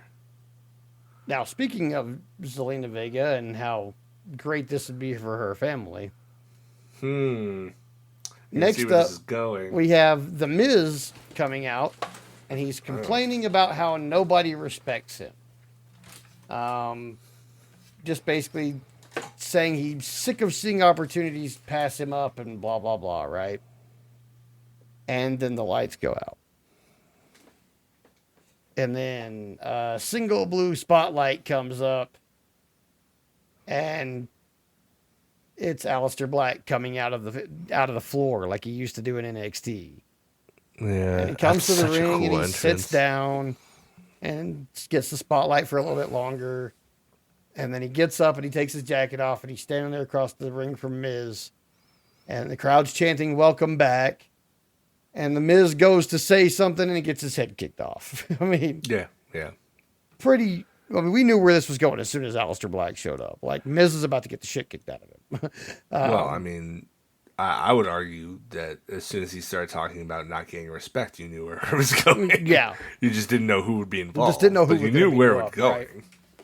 going. It was actually Anytime really. anybody pulls a Rodney Dangerfield, something's going to come out there to reinforce it. So, It was a really nice dichotomy though, because it's like Aleister Black in his black, just his black trunks and his black gear, and Miz was wearing like an all white suit.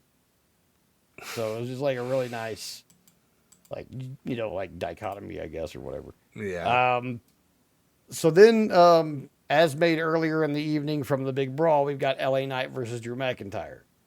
Um, the match is kind of good, but then everybody from the brawl earlier kind of shows up and gets involved, and they go to a no contest. Yeah, eh. Um, Bianca Belair revealed backstage that she's injured and will be out of action for a while. As far as I know, she only has a finger injury, so I'm not sure how long this will be. Probably Um, not too long then. she may also be getting a vacation, but I don't know how much vacation she's going to get because her husband is one half of the tag team champions. So, Yeah. well, at least going into this match, she is, as we have Street Profits versus DIY versus Motor City Machine Guns right now. TLC match for the tag team titles. First of all, really, really wild that this was not on WrestleMania. I know we already said Yeah. this, but by God, what the hell? Um, this was a great match. The only casualty in this whole thing is that Tommaso Ciampa looks really weird without a beard. He had some kind of incident where he had to shave his beard off. I'm not sure what it was, but he said it on like his own social media. He had an incident with his beard and it had to be shaved off. I mean, if I had to guess, he probably was trimming it and his hand slipped and there was like a big track and there was no way to even it out except to take the whole thing off and start all over. Yeah. I As also think he somebody might who have has young done children, so it could have been a gum issue. that. Oh, yeah. Yeah, it could have been a lot of things. Oh, I hadn't even thought of that, but yeah. But yeah, so Tisk. it's weird. Just seeing him without a beard, it's like watching a whole different person wrestle. Even though it's all the Yeah. same moves and stuff, it's just like you just don't look as scary. And that's just what it I is, know he man. Like, doesn't. I'm sorry, but this was a really great match. all three teams really gave it their all. Um, Lots of ladder spots. Angelo Dawkins speared Champa off of the belt holder through a table from a ladder. So they're like, oh, what can we do to top the iconic thing from TLC 2? Oh, let's add a table. It's at a table. Yeah, which they did. And but the ladder wasn't as tall. And I don't think the thing was up as high either. Um, just because a normal ladder reached it. Right. So it wasn't up as high as it normally would be. Um, Being that they're in Texas, the Street Profits have, of course, Shawn Michaels inspired gear. Always cool to see that when we're in Texas. Um, at one point, Dawkins ran Gargano's head into the ring post, and it was so gross. Like, I'm not sure if he just went too hard, or what. I don't want to conjecturize anything out of it. It was just gnarly as hell. It was bad. Um, Is he okay? yeah, I think so. I haven't I seen hope any so. injury reports. I'm sure I would have seen one by now. Okay, good.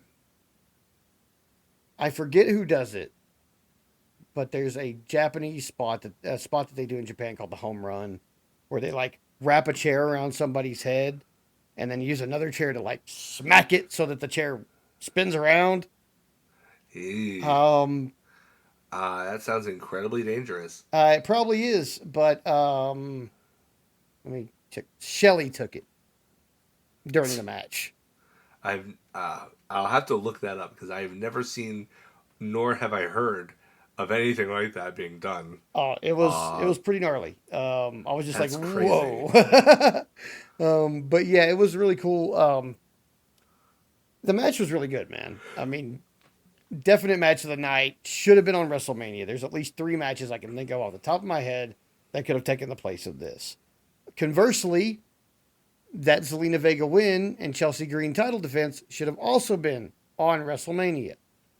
Yeah. And then tertiarily, really good to see that Zelina Vega and Aleister Black are going to be the same show. Yeah, that's. Um, I bet that was a big factor in Black coming back. I imagine. Yeah. Like, I mean, he had all the leverage in the world. Like, he could have stayed in AEW. He could have been fine, but he used the leverage that he had to, be with his wife. I don't think anybody should begrudge him that, no, like at all. not at all. Like, I'm not going to be this gracious. is an industry where you don't often get to do that. You don't often get to do it as a family. So I am definitely a proponent of letting people have that opportunity when it presents itself. I don't like splitting up couples. Yeah. It leads to bad. Yeah. Um, I'm really glad they're. I mean, we'll see what kind of effect it has on his mental well being, because I think that's been a big factor in his career, and I hope that this is what he needs to be like performing at his best, and Yeah. and hopefully WWE uses him properly, because I mean, look, man. Look, Nick Khan, if you're going to go out and say something as wild as we're not going to sign people and bench them while insinuating that that's what AEW does, even though they don't. I mean, there is Guantanamo Bay, but literally everybody in there is somebody who's on their way out or they're injured and they're sitting out the rest of their contract because maybe Tony doesn't want to give them to you. And that's not a dumb business decision. That's No, don't not. don't give chips to your competition across the table. And honestly, it's not even all that negative. I mean, granted, this is a business, that runs largely on momentum for individuals. But if these people are on the bench and they're not on TV, you know what that does mean? That means they're healing up. I mean, that's not a bad thing. And they're still getting paid, at least their downside, and whatever the merch brings in. So, I mean, it's not all that bad. Like, you're not putting your face out there, but, like, you are getting healthy, whether Yeah. that was the initial goal or not. Right. So that So when you do make the jump, hey, you're in great shape now. yeah. But yeah, don't come out and say something like that and then sign Rusev and Aleister Black and don't use them. Like, Yeah. don't do that. Like, especially with the pops they both got. Like, Aleister got a welcome back chant. Yeah. Rusev got from a crowd in Texas, which is difficult when you're not one of our boys. You know, like, I mean, he's from Yeah. the Netherlands. He's definitely not one of ours. And we Nope. still gave him the same welcome we would have given anyone else. Rusev, huge pop at Raw. So like, don't put your money where your mouth is. Don't bench these people. Do something with them. Yeah. Do something worthwhile with them. Shake up the TV a little bit.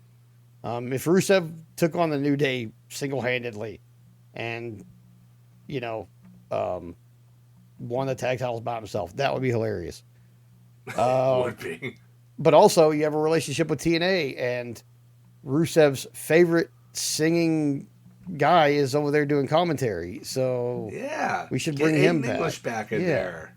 Get They Aiden should have English had a back. run with the tag belts in 2017. Like, Yeah. come on. What are we doing? Bring back Rusev Day. You know that's what we want. Okay, don't play Yeah. with us. Yeah. So just you know do it's what it. we want. And you have the It's what we relationship to want. make it possible to happen. So do it. Other than that, I mean,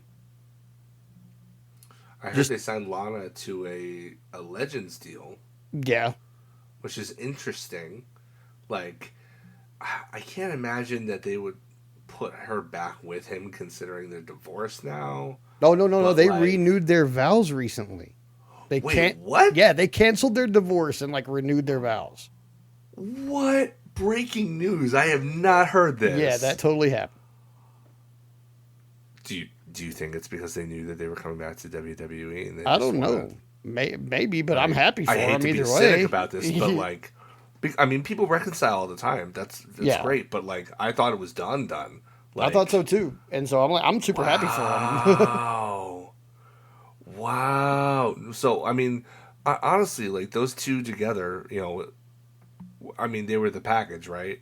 In WWE anyway. Like, I still say the Redeemer character in AEW was fantastic. Oh yeah, I loved the Redeemer.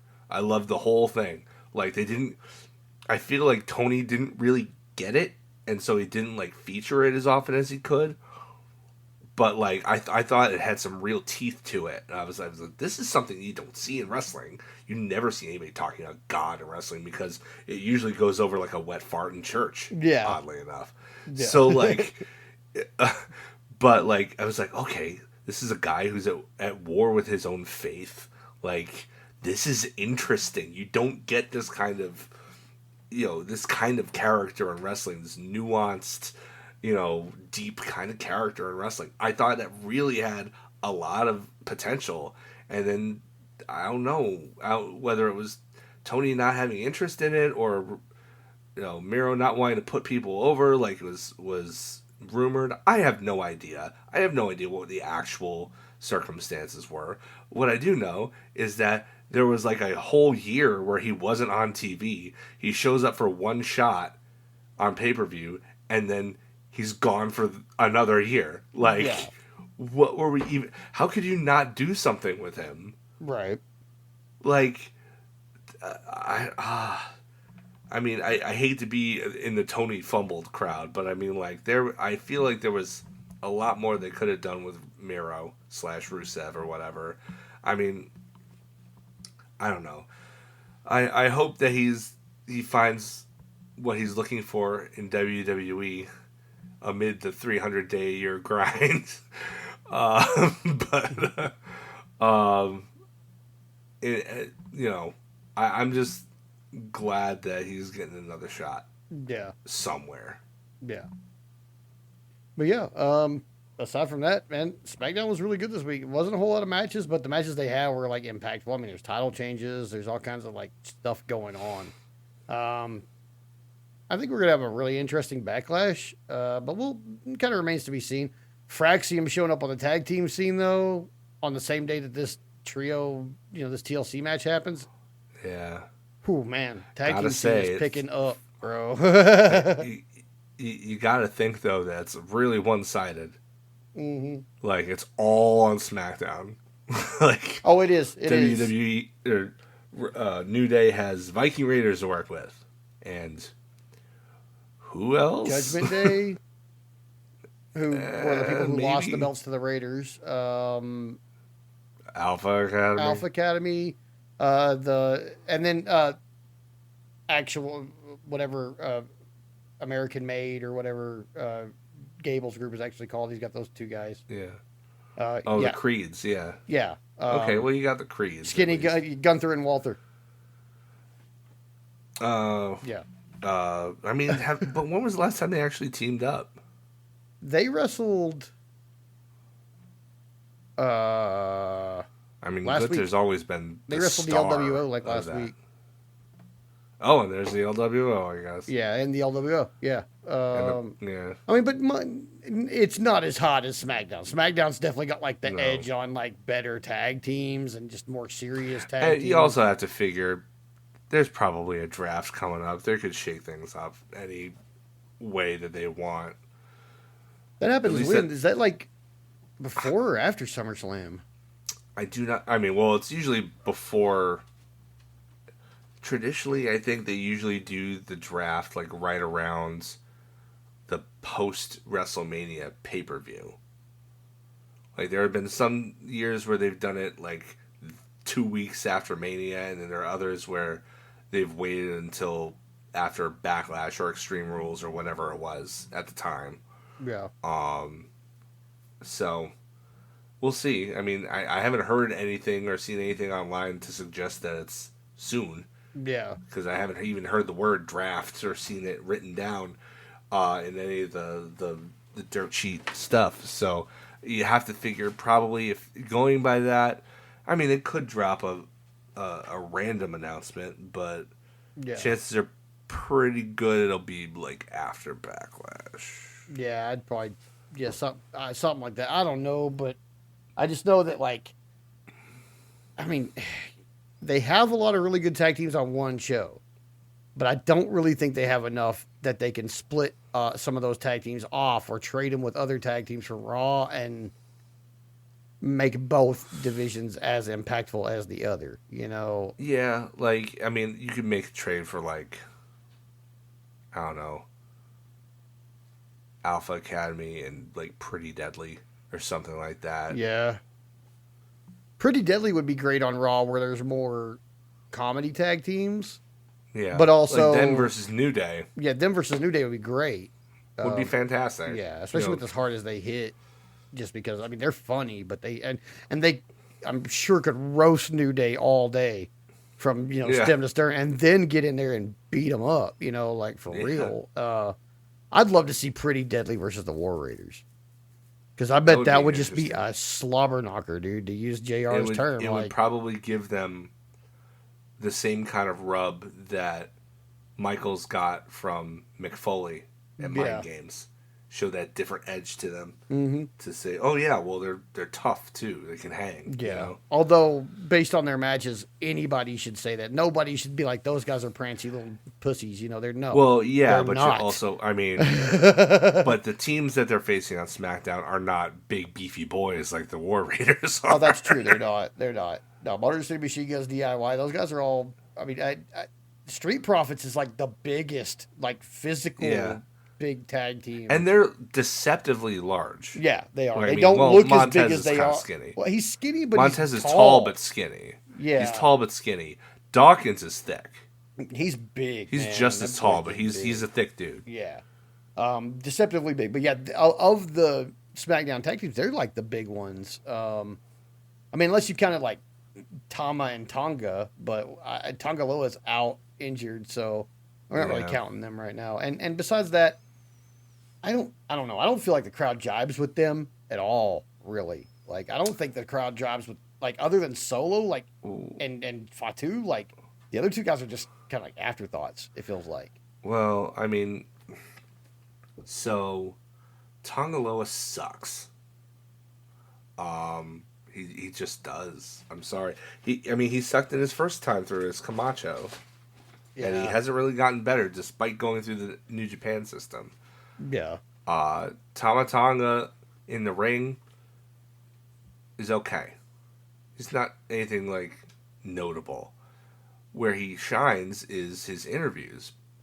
The problem is that the kind of interviews that he cuts are nothing that WWE would want on television. Which is probably why he's relegated going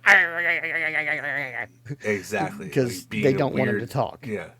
Yeah. Because like I mean, you look at just go on YouTube and look up Tama Tonga New Japan press conference, and there's a litany of him just going off the rails, just you know, f bomb after f bomb after f bomb. Like it's just you can't cut the kind of promos that got him over in New Japan, and that was with a largely non-English speaking crowd. Yeah. You know, so it's it was always going to be a low ceiling for those guys. I think it's like, okay, you're valuable because you're part of this family, and we need numbers for this new bloodline faction.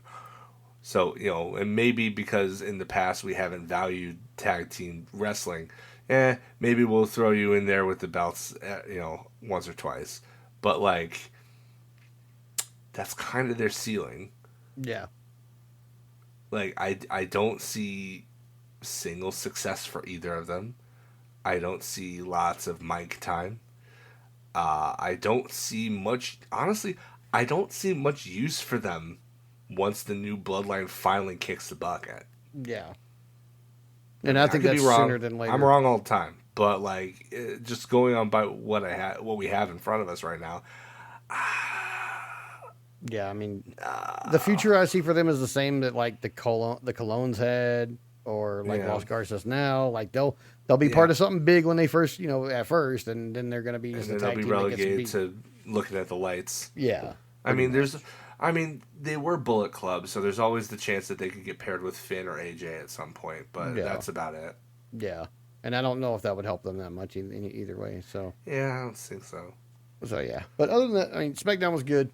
I thought it was really interesting. Lots of surprise title changes I didn't, expect like with that. Um, but yeah, really good overall. Week of WWE programming. So with that said, let's get into our hot tag. Yeah. All right, so our hot tag this week is AEW Collision Playoff Palooza from yesterday, April 26th. Um, Swerve and Prince Nana come out and they start the show. Uh, he's not even dressed to wrestle. He's got his t-shirt on and his really really tight leather pants. To the point where I don't even know how anybody could walk in those leather pants. Uh, but I'm no athlete, so I mean, I'll just leave it up to that. Before they can say anything, though, the Young Bucks are out here, and they're just gonna, say that yeah, we pulled some strings, and instead of later tonight, your match is right now. So, oh, sorry that you weren't in your gear and kind of ready, but here's your opponent, Blake Christian, and then they yell at the techs to get them some chairs, so they sit out on the stage to watch the match. Strickland versus Blake Christian. My boy, my Vanilla Baby, getting some more TV time. It looks like they're really, really starting to kind of. That's how AEW tends to do them. They start you off in ROH, and you get some momentum there, and you wins there, and then they kind of call you up like what seems like to be on like a trial basis, and they'll give you like a series of matches to prove yourself, but you'll lose all of them. And then like if you make it through, then that's when you start winning, and they start giving you stories and stuff. So this is the middle step for Blake Christian. It looks like, and he showed up and showed out. Like I mean, the dude always does. Like he's like I said, first time I saw him in GCW, I really enjoyed his work. He's only come leaps and bounds from there. Uh, I would like to see this run back and give him more time though, because this wasn't like a long match. No. A big Christian misses with a 450. Uh, uh, he gets a house call for his efforts, and then a big pressure, and that's pretty much over. Even though he's wrestling in street clothes, The Young Bucks are not pleased. Uh, uh, Shoddy Lee Johnson, who was there with Blake Christian as he usually is, attacks him from behind, allowing the Young Bucks to hit the BTE trigger on Swerve. But before they can go for the TK driver, Kenny Omega's music hits, and he comes to make the save. He hits a bunch of Snapdragon suplexes, but before he can hit the V trigger on, I think it's Matt, Nick pulls him out, and they hightail it. And then they expand on the moment they had earlier this week on Dynamite by adding a fist bump. And it was great. And this is what I love about pro wrestling, is that you can like add these small little steps to previously established things, and like given the personalities involved, if you're really invested in them, you're invested in like everything, the little thing they do. It's like, oh, they added a fist bump. Oh, they're getting closer. Like it's so fanboyish, but it's one of the great things about being a wrestling fan is that sometimes they reward you with stuff like that. Samoa Joe has a pre-tape interview just looking directly at the camera, saying that he's an inevitability and that he's not like Mox, who runs from his problems or distracts from his problems. He's Thanos, I guess, and it's just nothing that he and his Death Riders can do about it. Match number 2, crowd erupts for Timeless Tony Storm, who has just the cutest little sundress gear on.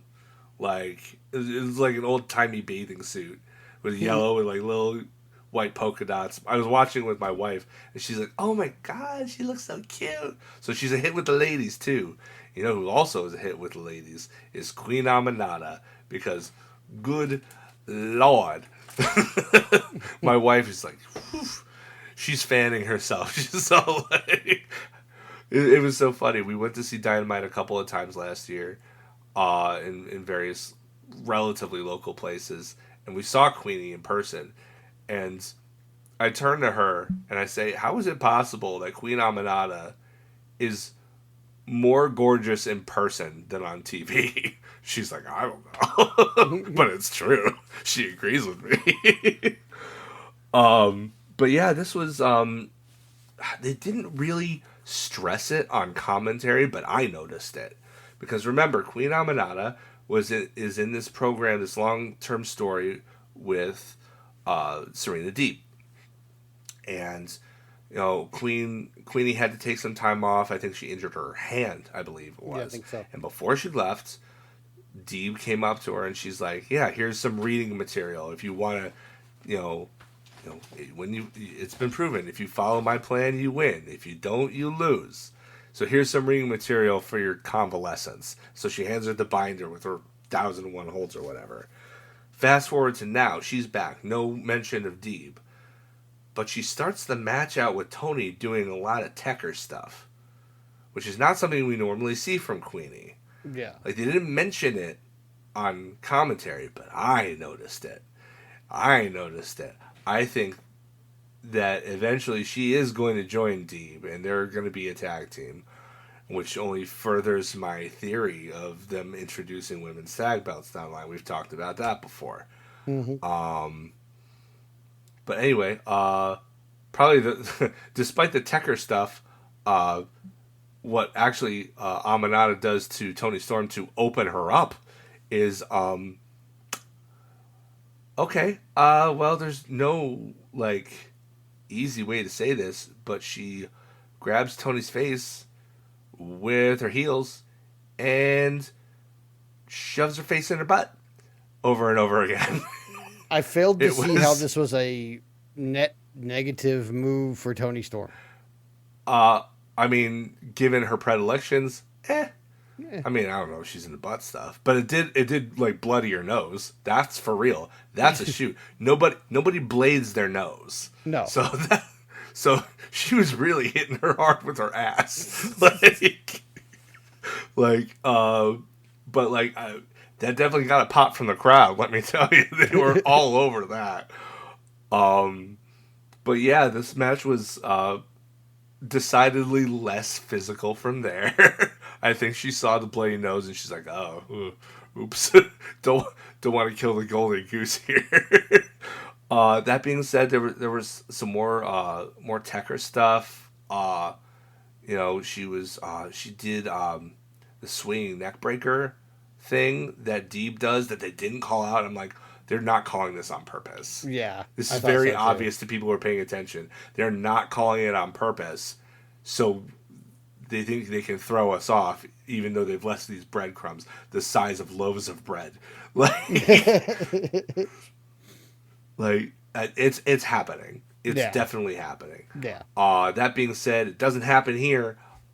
Storm ducks a clothesline, hits a German suplex, hip attack in the corner, Storm 0, and then at the end, she's on the floor and she raises her hand still. So like, you know, uh, sportswoman Tony Storm. Mhm. Um, but yeah, like I mean, Amana looked good though. Like she hung in there.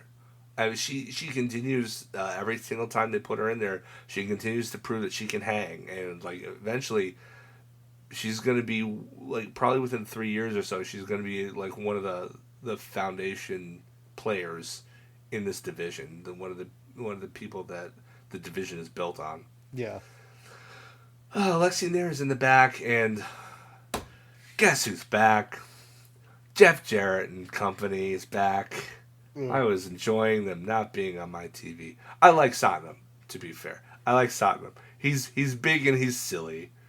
He is big and I honestly I enjoy Sanjay. I love Sanjay. In fact, he's funny and he's wacky and he speaks to me.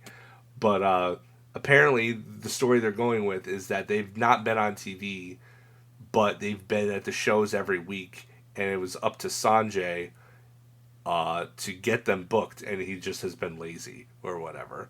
So now they're going to go with Jay Lethal, who says he's got the ideas now.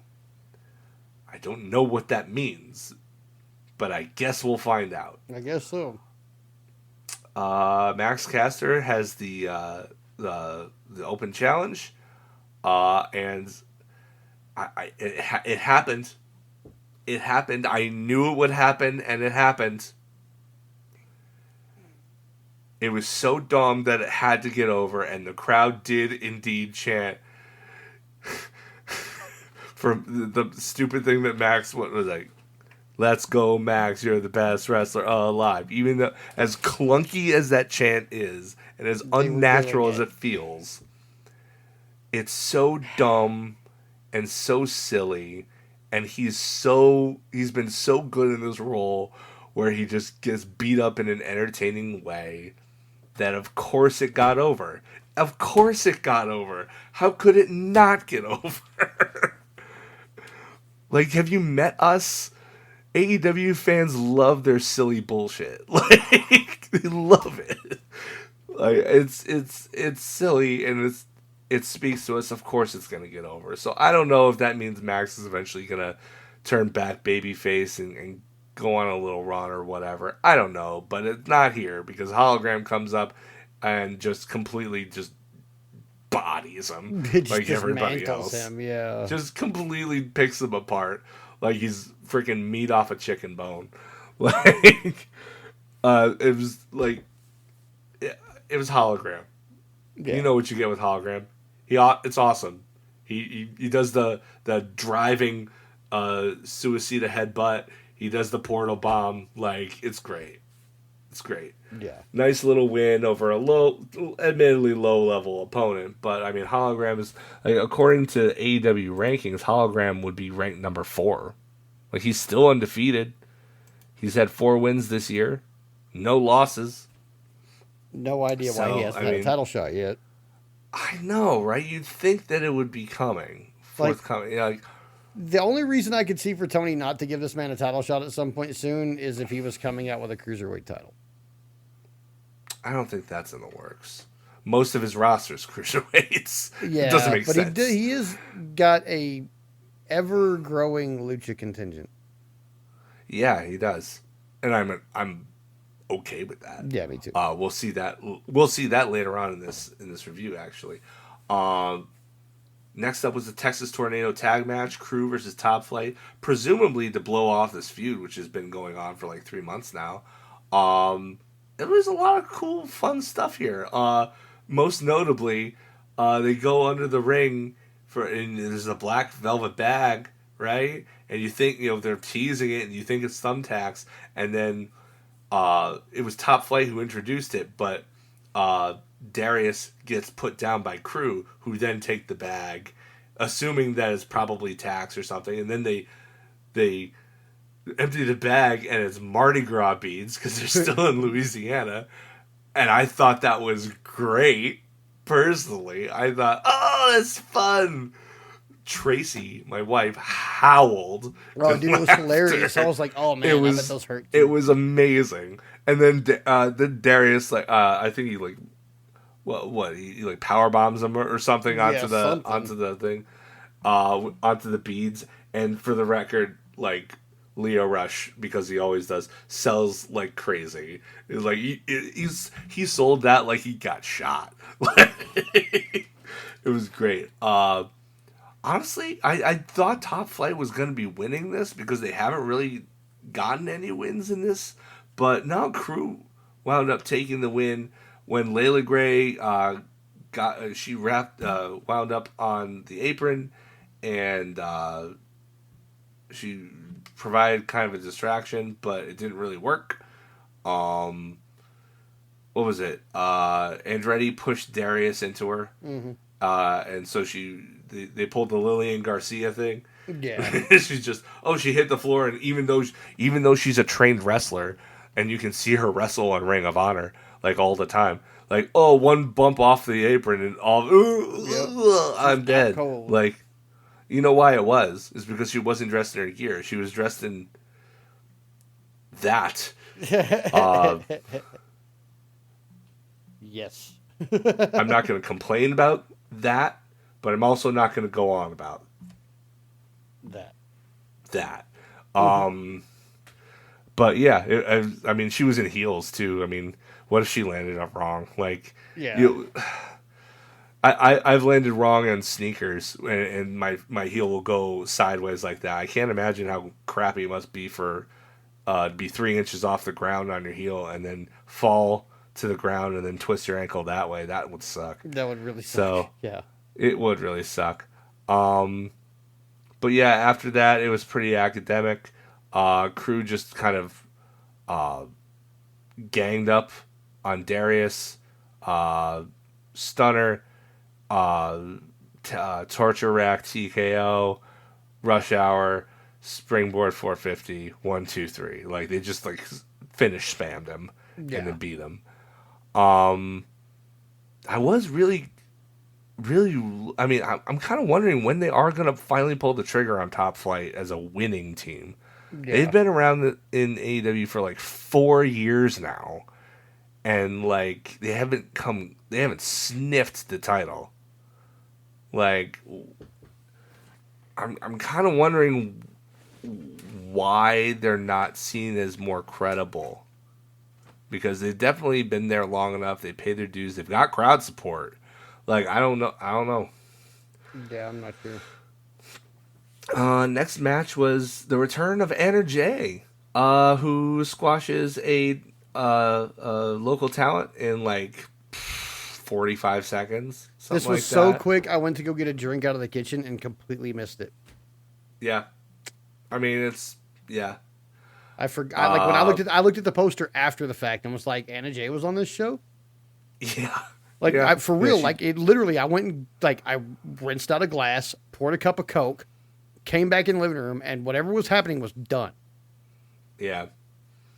Penelope Ford hit the ring afterwards, and ran distraction. It was kind of a clunky thing, but then Megan Bain came out very, very slowly. Hits Fate Descent, and just kind of. I still say that Penelope Ford should just go all in on this. Be the High Priestess or the Oracle or whatever. Do some ancient Greek inspired gear for her. Have her cut the promos, hyping her up. you can do an oracle thing where she sees the future of the destruction that the goddess Megan Bane, will wreak down upon whatever poor soul she's in the ring with. Like, you could do a whole thing I and don't know, have it be man. thematic with the both of them. I don't know if you dress Penelope Ford like an oracle from like any of the movies from like the past 20 years. There's gonna be excessive need for towels. Well, I mean, Because I mean, you could holy, argue, yeah. Kip Sabian, you lucky son of a bitch.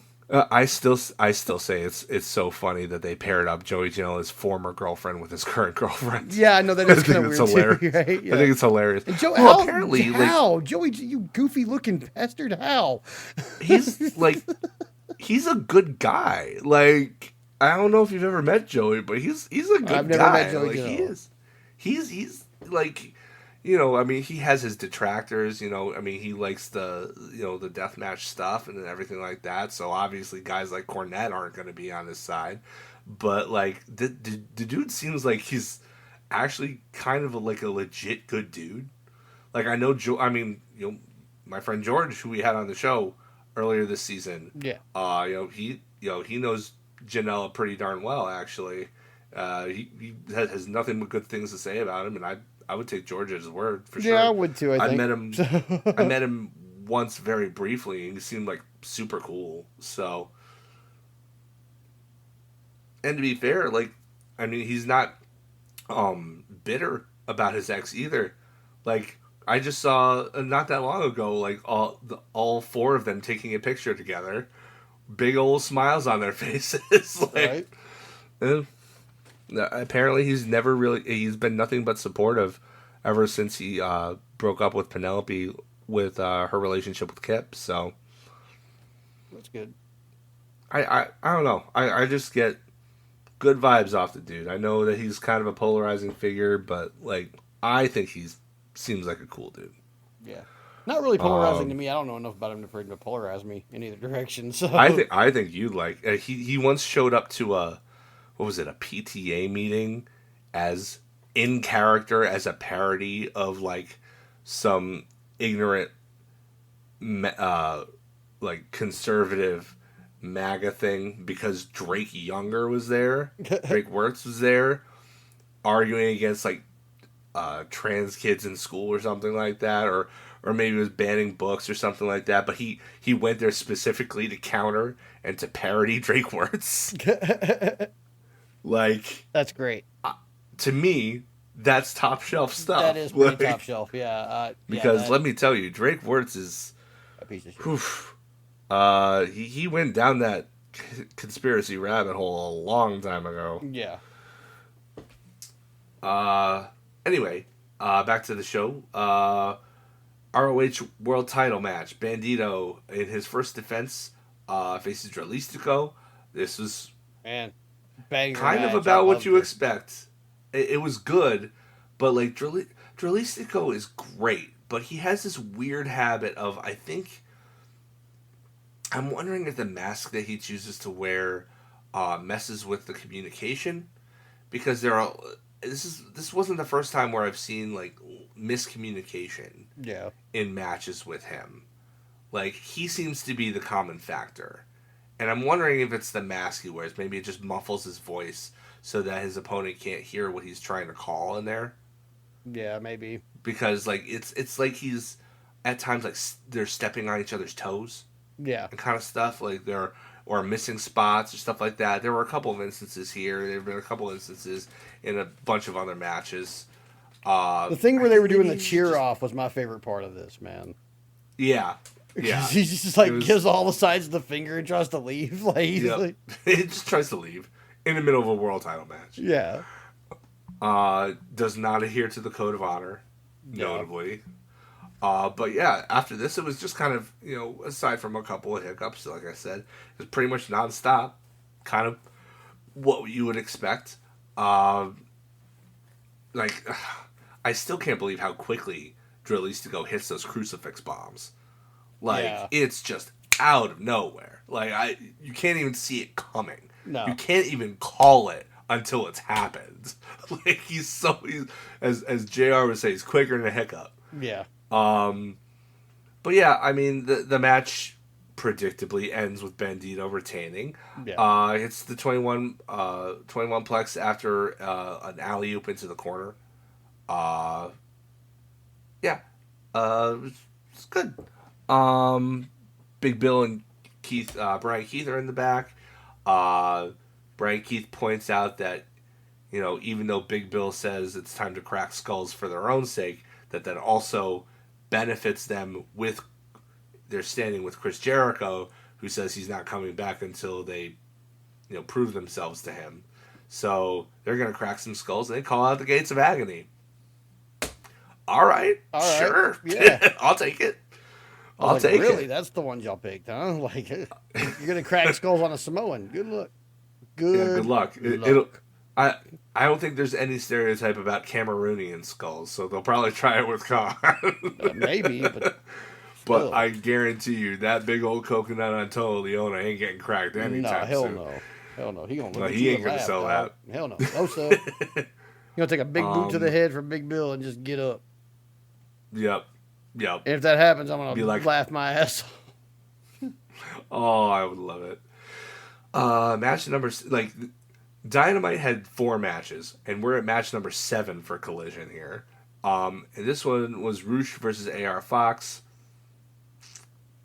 And this one was essentially an extended squash of AR Fox. Yeah, poor Like, AR Fox. I feel like they can't decide what to do with him, whether they need to push I him know, or right? enhancement talent him, because I feel like the one who really like Roosh really benefited from this, because AR Fox has shown to be more competitive with most people that he's been in the ring with lately, and he got demolished here. yeah.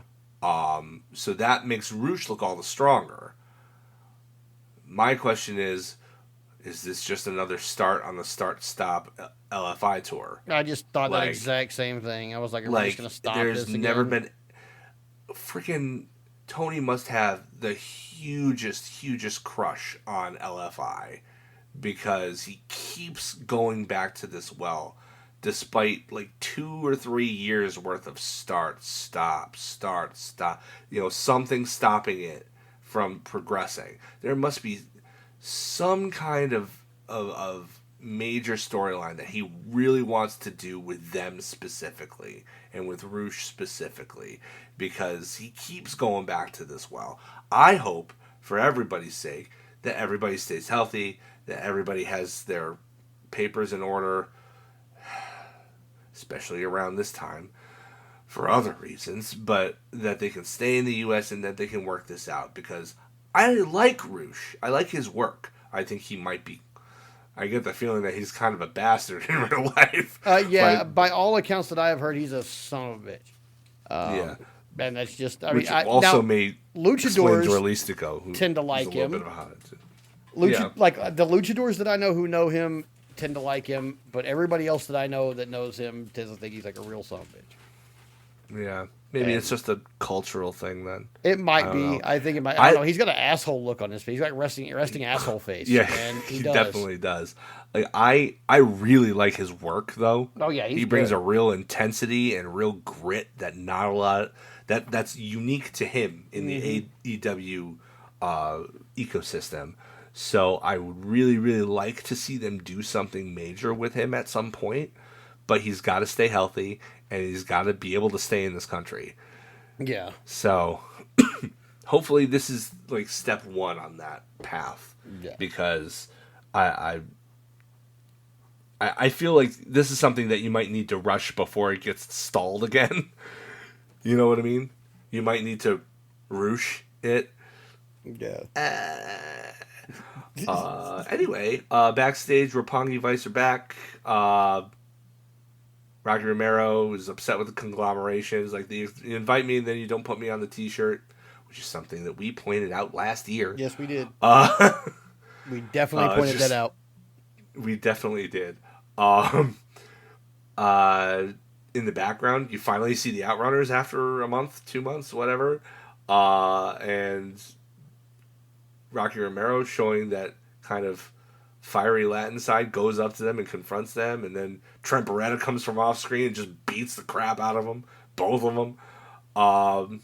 And that's pretty much it. It's like, yeah, come and get us. Hmm. So they're saying it's nice to see multiple tag team feuds in the works that don't revolve around the belts, Yeah. because then that what that means is that you have a healthy division and not just a set of belts and a conveyor belt of challengers. Yeah. You know, uh, match number 8. So this is twice as many. I mean, granted, there are a couple of squashes in there, but twice as many matches as Dynamite. Main event time: FTR versus the Paragon. Wow, Yeah. this was great. It was, wasn't it? I love I love babyface FTR, but man, heel FTR. Mm-hmm. That's the stuff They right scratch a there. particular That's where itch they that I need. really shine. Yeah. And this match was, they took out basically about halfway through the match, maybe a third of the way through the match.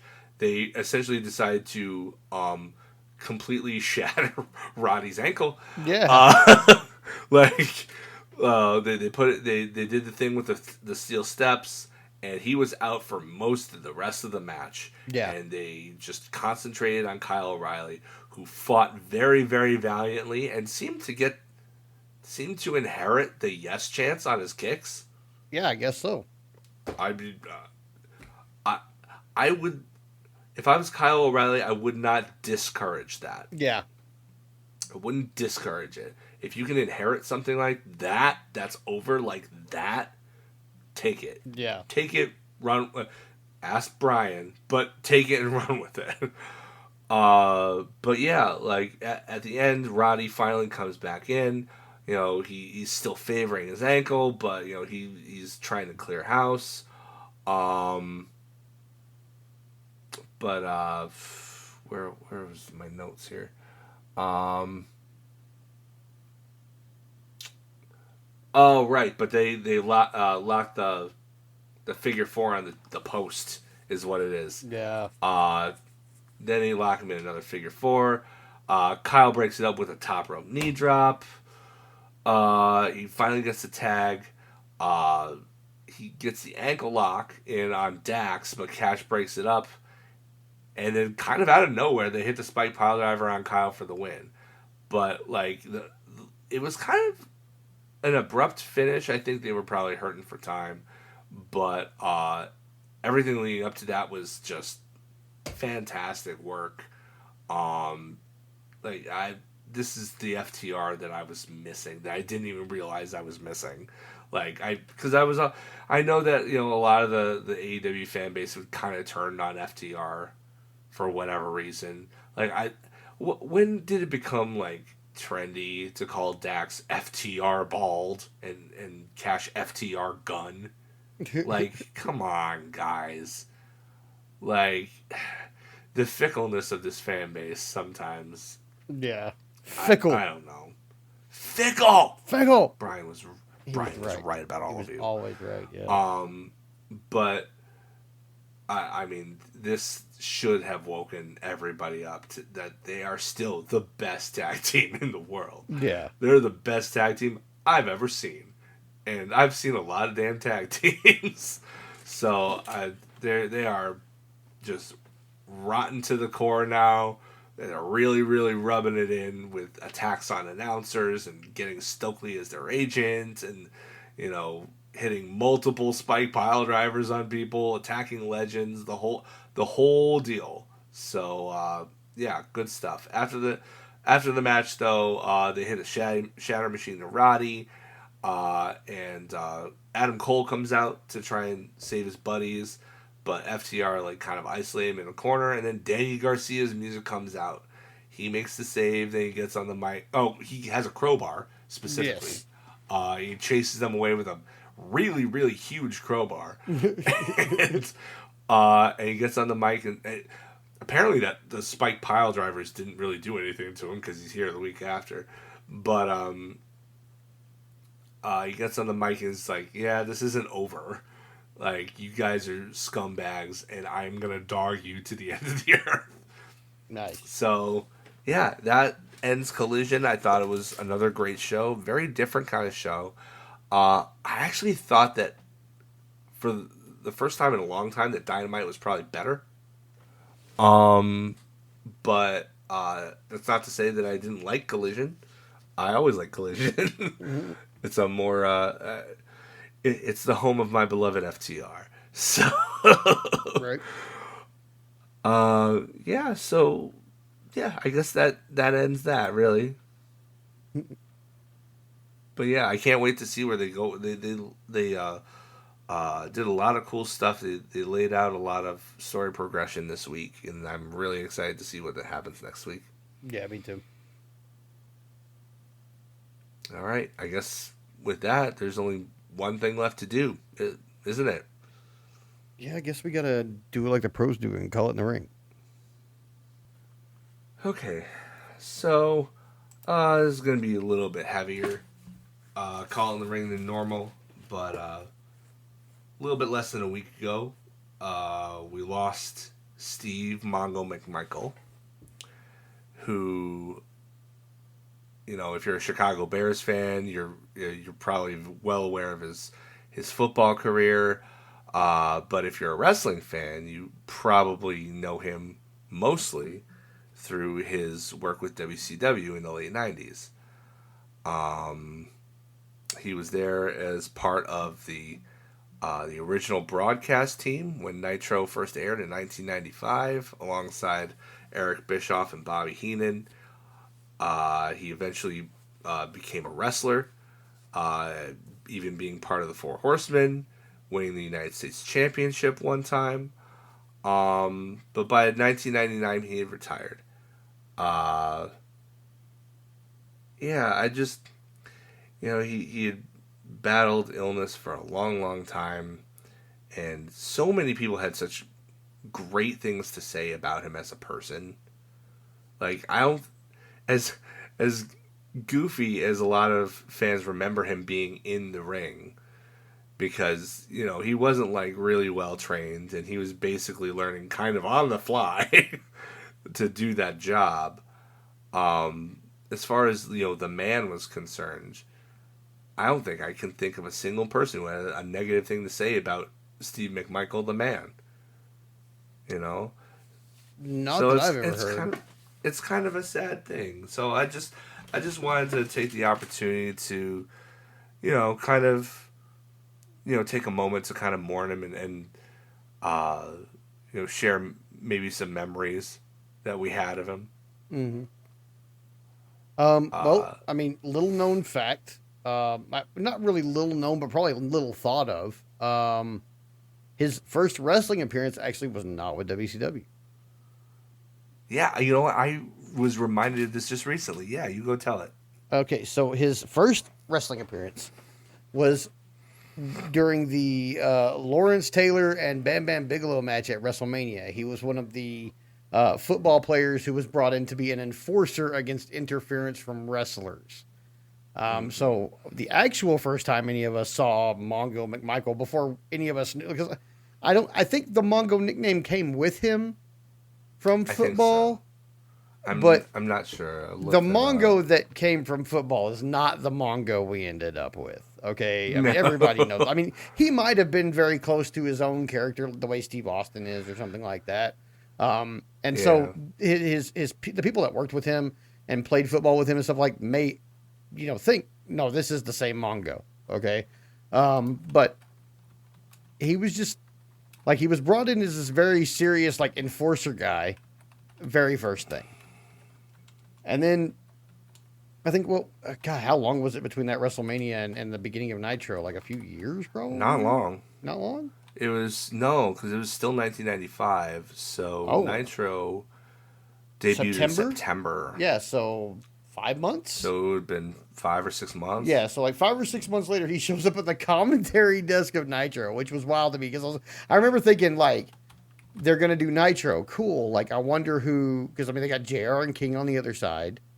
And then over here, it had been like, oh God, I can't even remember who was commentating before. It was Bischoff and Heenan, just them two, maybe. Um, Who was doing well, Saturday he was night? on Saturday night was I think it was rotating at that point, but I think Shivani was there. Shivani would have been there. and then Yeah, we had probably Shivani. Shivani was a commentator, and Heenan, I think. Maybe it was Heenan, Shivani and probably. Heenan running most of Yeah, the duo teams because I know they yeah, called a lot of the pay per views around that time, from before Nitro. Um, and then sometimes they would have other people like Jesse. The Body was on there a couple times. yeah. Uh, That was like Savage did a couple '92 or you know, something. Savage did a couple Yeah, times at the desk. But he had done that in WWE, so that wasn't really like yeah, unexpected. right. Super entertaining always. Um, but yeah, him showing up at the desk was weird. Because I was just like, who is this guy? Because I Yeah, didn't I didn't remember follow him from football. WrestleMania. I'm sure most of us didn't remember that No, he was one of the guys at WrestleMania, and they sure as fuck weren't going to mention that on Nitro.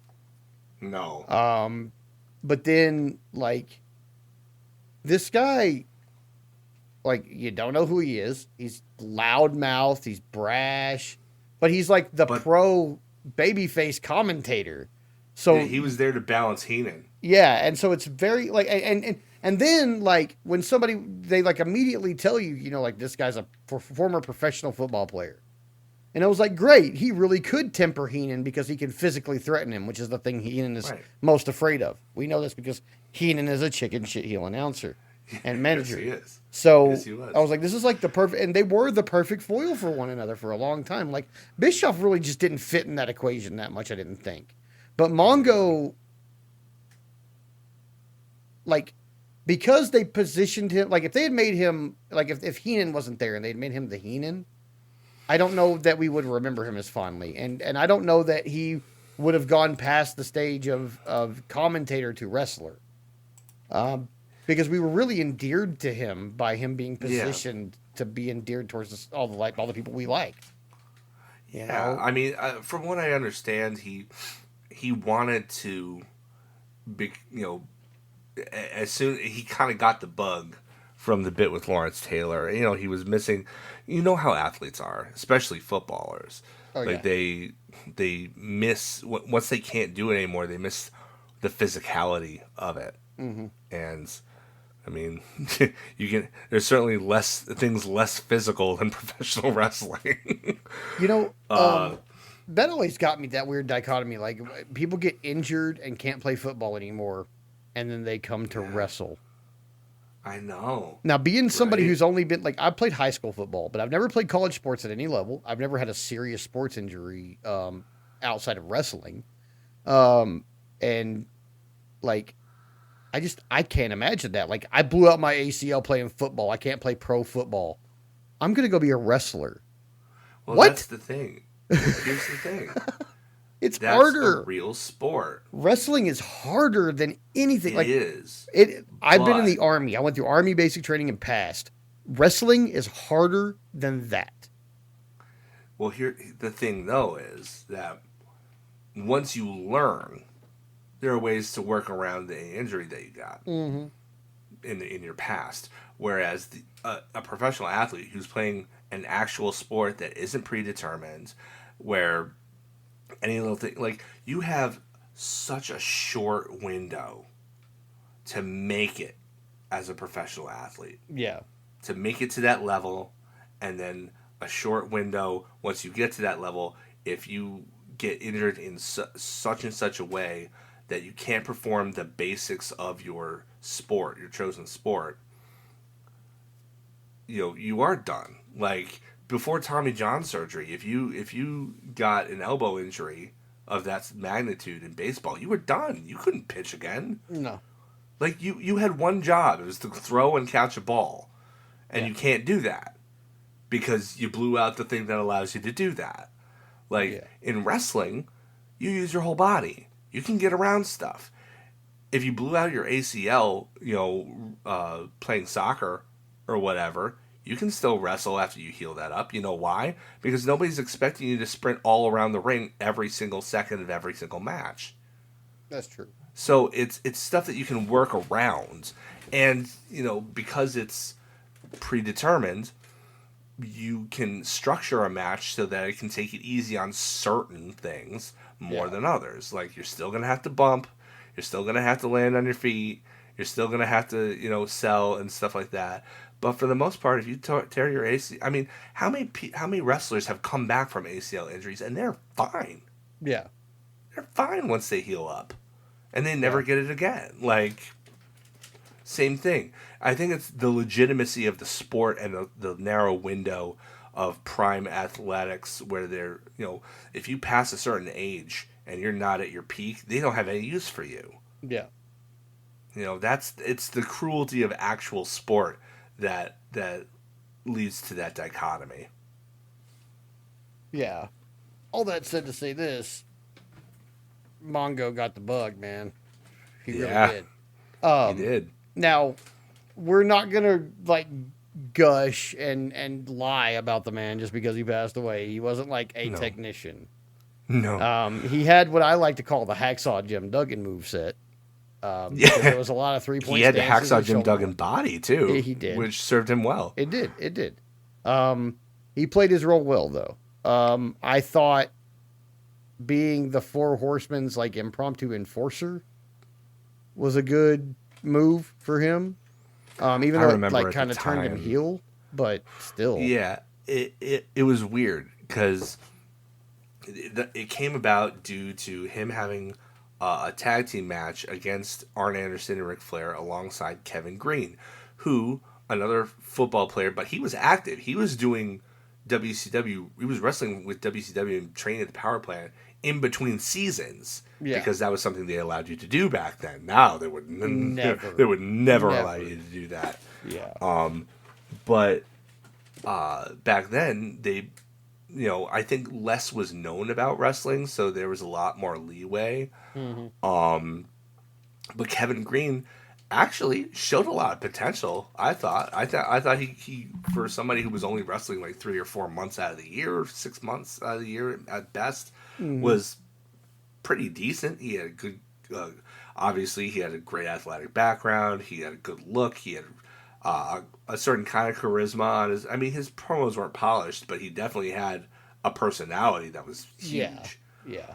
And like if he had decided to make that his full-time career, I could have seen him being kind of like a solid mid-card guy with a name for WCW until it died, and then I don't think WWF would have picked him up. No, probably not. But point being that he was the tag team partner, and they got into this match because Deborah, his wife, Deborah McMichael, was getting hit on by Ric Flair, and Mongo didn't like it, and so he challenged him to this. He and Kevin challenged the Horsemen to this match. Now, at the end of the match, the ladies, Deborah and Miss Elizabeth and Woman, who had not been there at the beginning of the match, they come out all together, and Deborah has this steel briefcase with a whole ton of money in it. She opens it up to show Mongo a whole ton of money and a Horseman t-shirt, which, for the record, was probably one of the better WCW designs that they had. That Horseman t-shirt. That Four Horsemen t-shirt is iconic. It was real good. Yeah. Real good. Their theme was also excellent. One of the best WCW themes, for sure. And it takes him like 2 seconds, and he turns on Kevin Green. He closes up the briefcase, smashes him with it, I think it's Rick pin him, and then he becomes a Horseman on the next night on Nitro.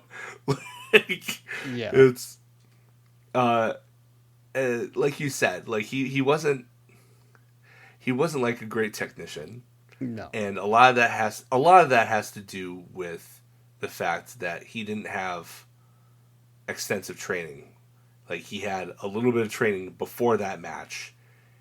He wasn't on house shows, so he was just learning it on TV. For somebody who was learning it on TV in front of our eyes, I thought he did pretty stinking well. Yeah, all things considered. For that consideration, I mean, it's and he tried so hard, man. Like, you could tell he wanted to really be good at this. Like, he really loved being in there. And I gotta tell you, there are some cells that he had that were all-time funny. Just, like, he took a jawbreaker once and just, like, he pops up and he, like, holds his chin and then just like like corpses timber out, like dude. falls all the way back. Like the That shit dude, was so funny. dude had such a comedic way of doing things. Like it was something that was probably the thing he was best at was the comedic sell. Yeah. Like that he had some really really memorable stuff going on there, Hmm. and it was one of those things where even though you knew he wasn't all that great in the ring, you saw him in there. It's like, that's our Mongo. Yeah. Like, Yeah. oh man, he's trying so hard. God bless him. Yeah. Like he just he had that a second lease on a dream, and he achieved a lot in that short time that he was there. I mean, how many other people can say that they were a horseman?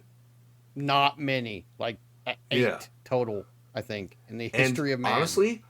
honestly, he wasn't the worst horseman. No, not even close. No, Paul Roma was definitely the worst Yes. horseman. Yes. Um, Absolutely the worst horseman. I mean, like he what the thing is what made it so good with the Horsemen, and why, like, because I mean you can look back at the history of the Horsemen and there's 3 or 4 guys out of the 8 or maybe 10 that have been Horsemen and be like, that was a bad choice, it just didn't work. Paul Roma is a good example. He just didn't work. What was his name? The Sting big never should. Sting was great, but he never should have been. he should have never been a Horseman. The big blonde dude that was Sting's friend. Sid. That who? Sid was a Sid. horseman. Yeah, Sid's something else, man. But he didn't fit. No, he didn't really with, fit. He didn't fit with the character of the faction. Is Yeah. the thing. A lot of he people was way didn't. too intense. Yeah. Lex fit. Yeah, Lex fit. Lex fit. Barry fit. Barry fit. Yeah.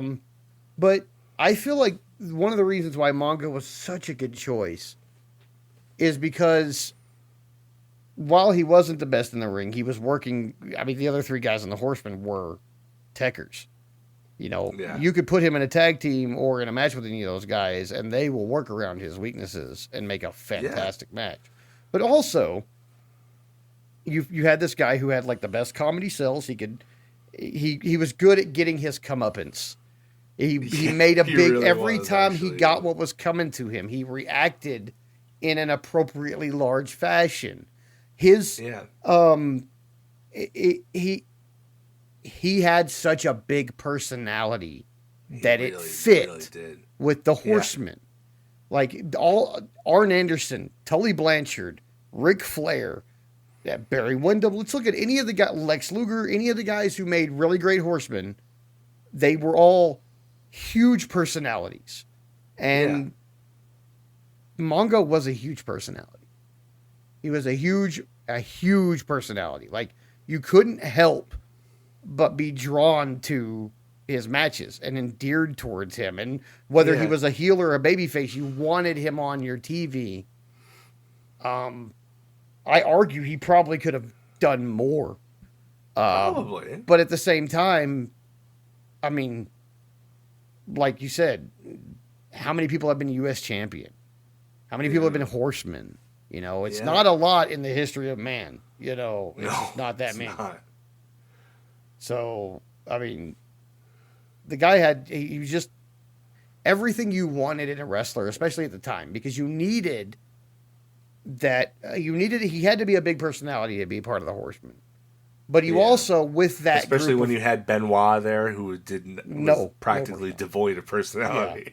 But you also, because of how serious the other 3 guys were, you needed that comedic buffer.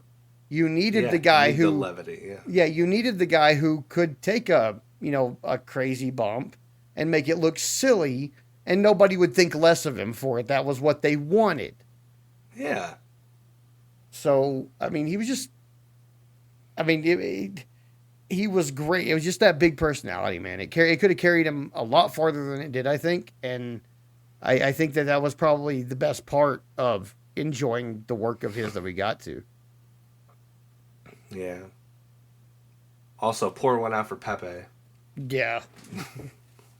I love, like, this is the only commentator that you ever saw who brought their dog to work every single week. A little tiny chihuahua, always dressed up in some weird outfit. Well behaved little dog, too. Didn't try to run away, didn't yap, didn't do anything. Especially for a chihuahua who are known kind of for their tempers. Yeah. Like, he was a little well behaved dog. He just wanted to be there. Like, how could you not become like you said, endeared towards somebody like that? Like, he was this Mongo was this weird giant, really excitable teddy bear. Yeah. And you could tell that because he had the tiniest dog on the planet, and he was like one of the biggest men on the planet. Yeah. And he had such excitement and enthusiasm and exuberance for professional wrestling. It was like watching him, going back now, I realize it's like I grew up with wrestling. I can't remember a time where I wasn't a wrestling fan. But you see Mongo there, and it's like that friend that you finally convinced to give wrestling a try, and then they become obsessed with it. Yeah. And you see it happening before your eyes, and you're so excited for them. Yeah. And they're excited, and you're excited, and it just kind of has this feedback loop where it's just everybody's happy, and it's just Mongo. God bless his heart. He made people happy. Yeah. And ultimately, like, there are worse legacies you could have in the world. That's true. God bless you, Steve McMichael. Hope you're resting in peace, man. Yep. Well, with that being said, guys, I think we're gonna wrap it up for the week. R.I.P. Mongo, man. That was really sad news this week. It really was. We hate to end it on a downer note, but we hope we were happy enough in the remembrance that it wasn't too much of a downer for you guys. Yeah, I mean, I become happy when I think of Mongo. Like, I think he was just such fun.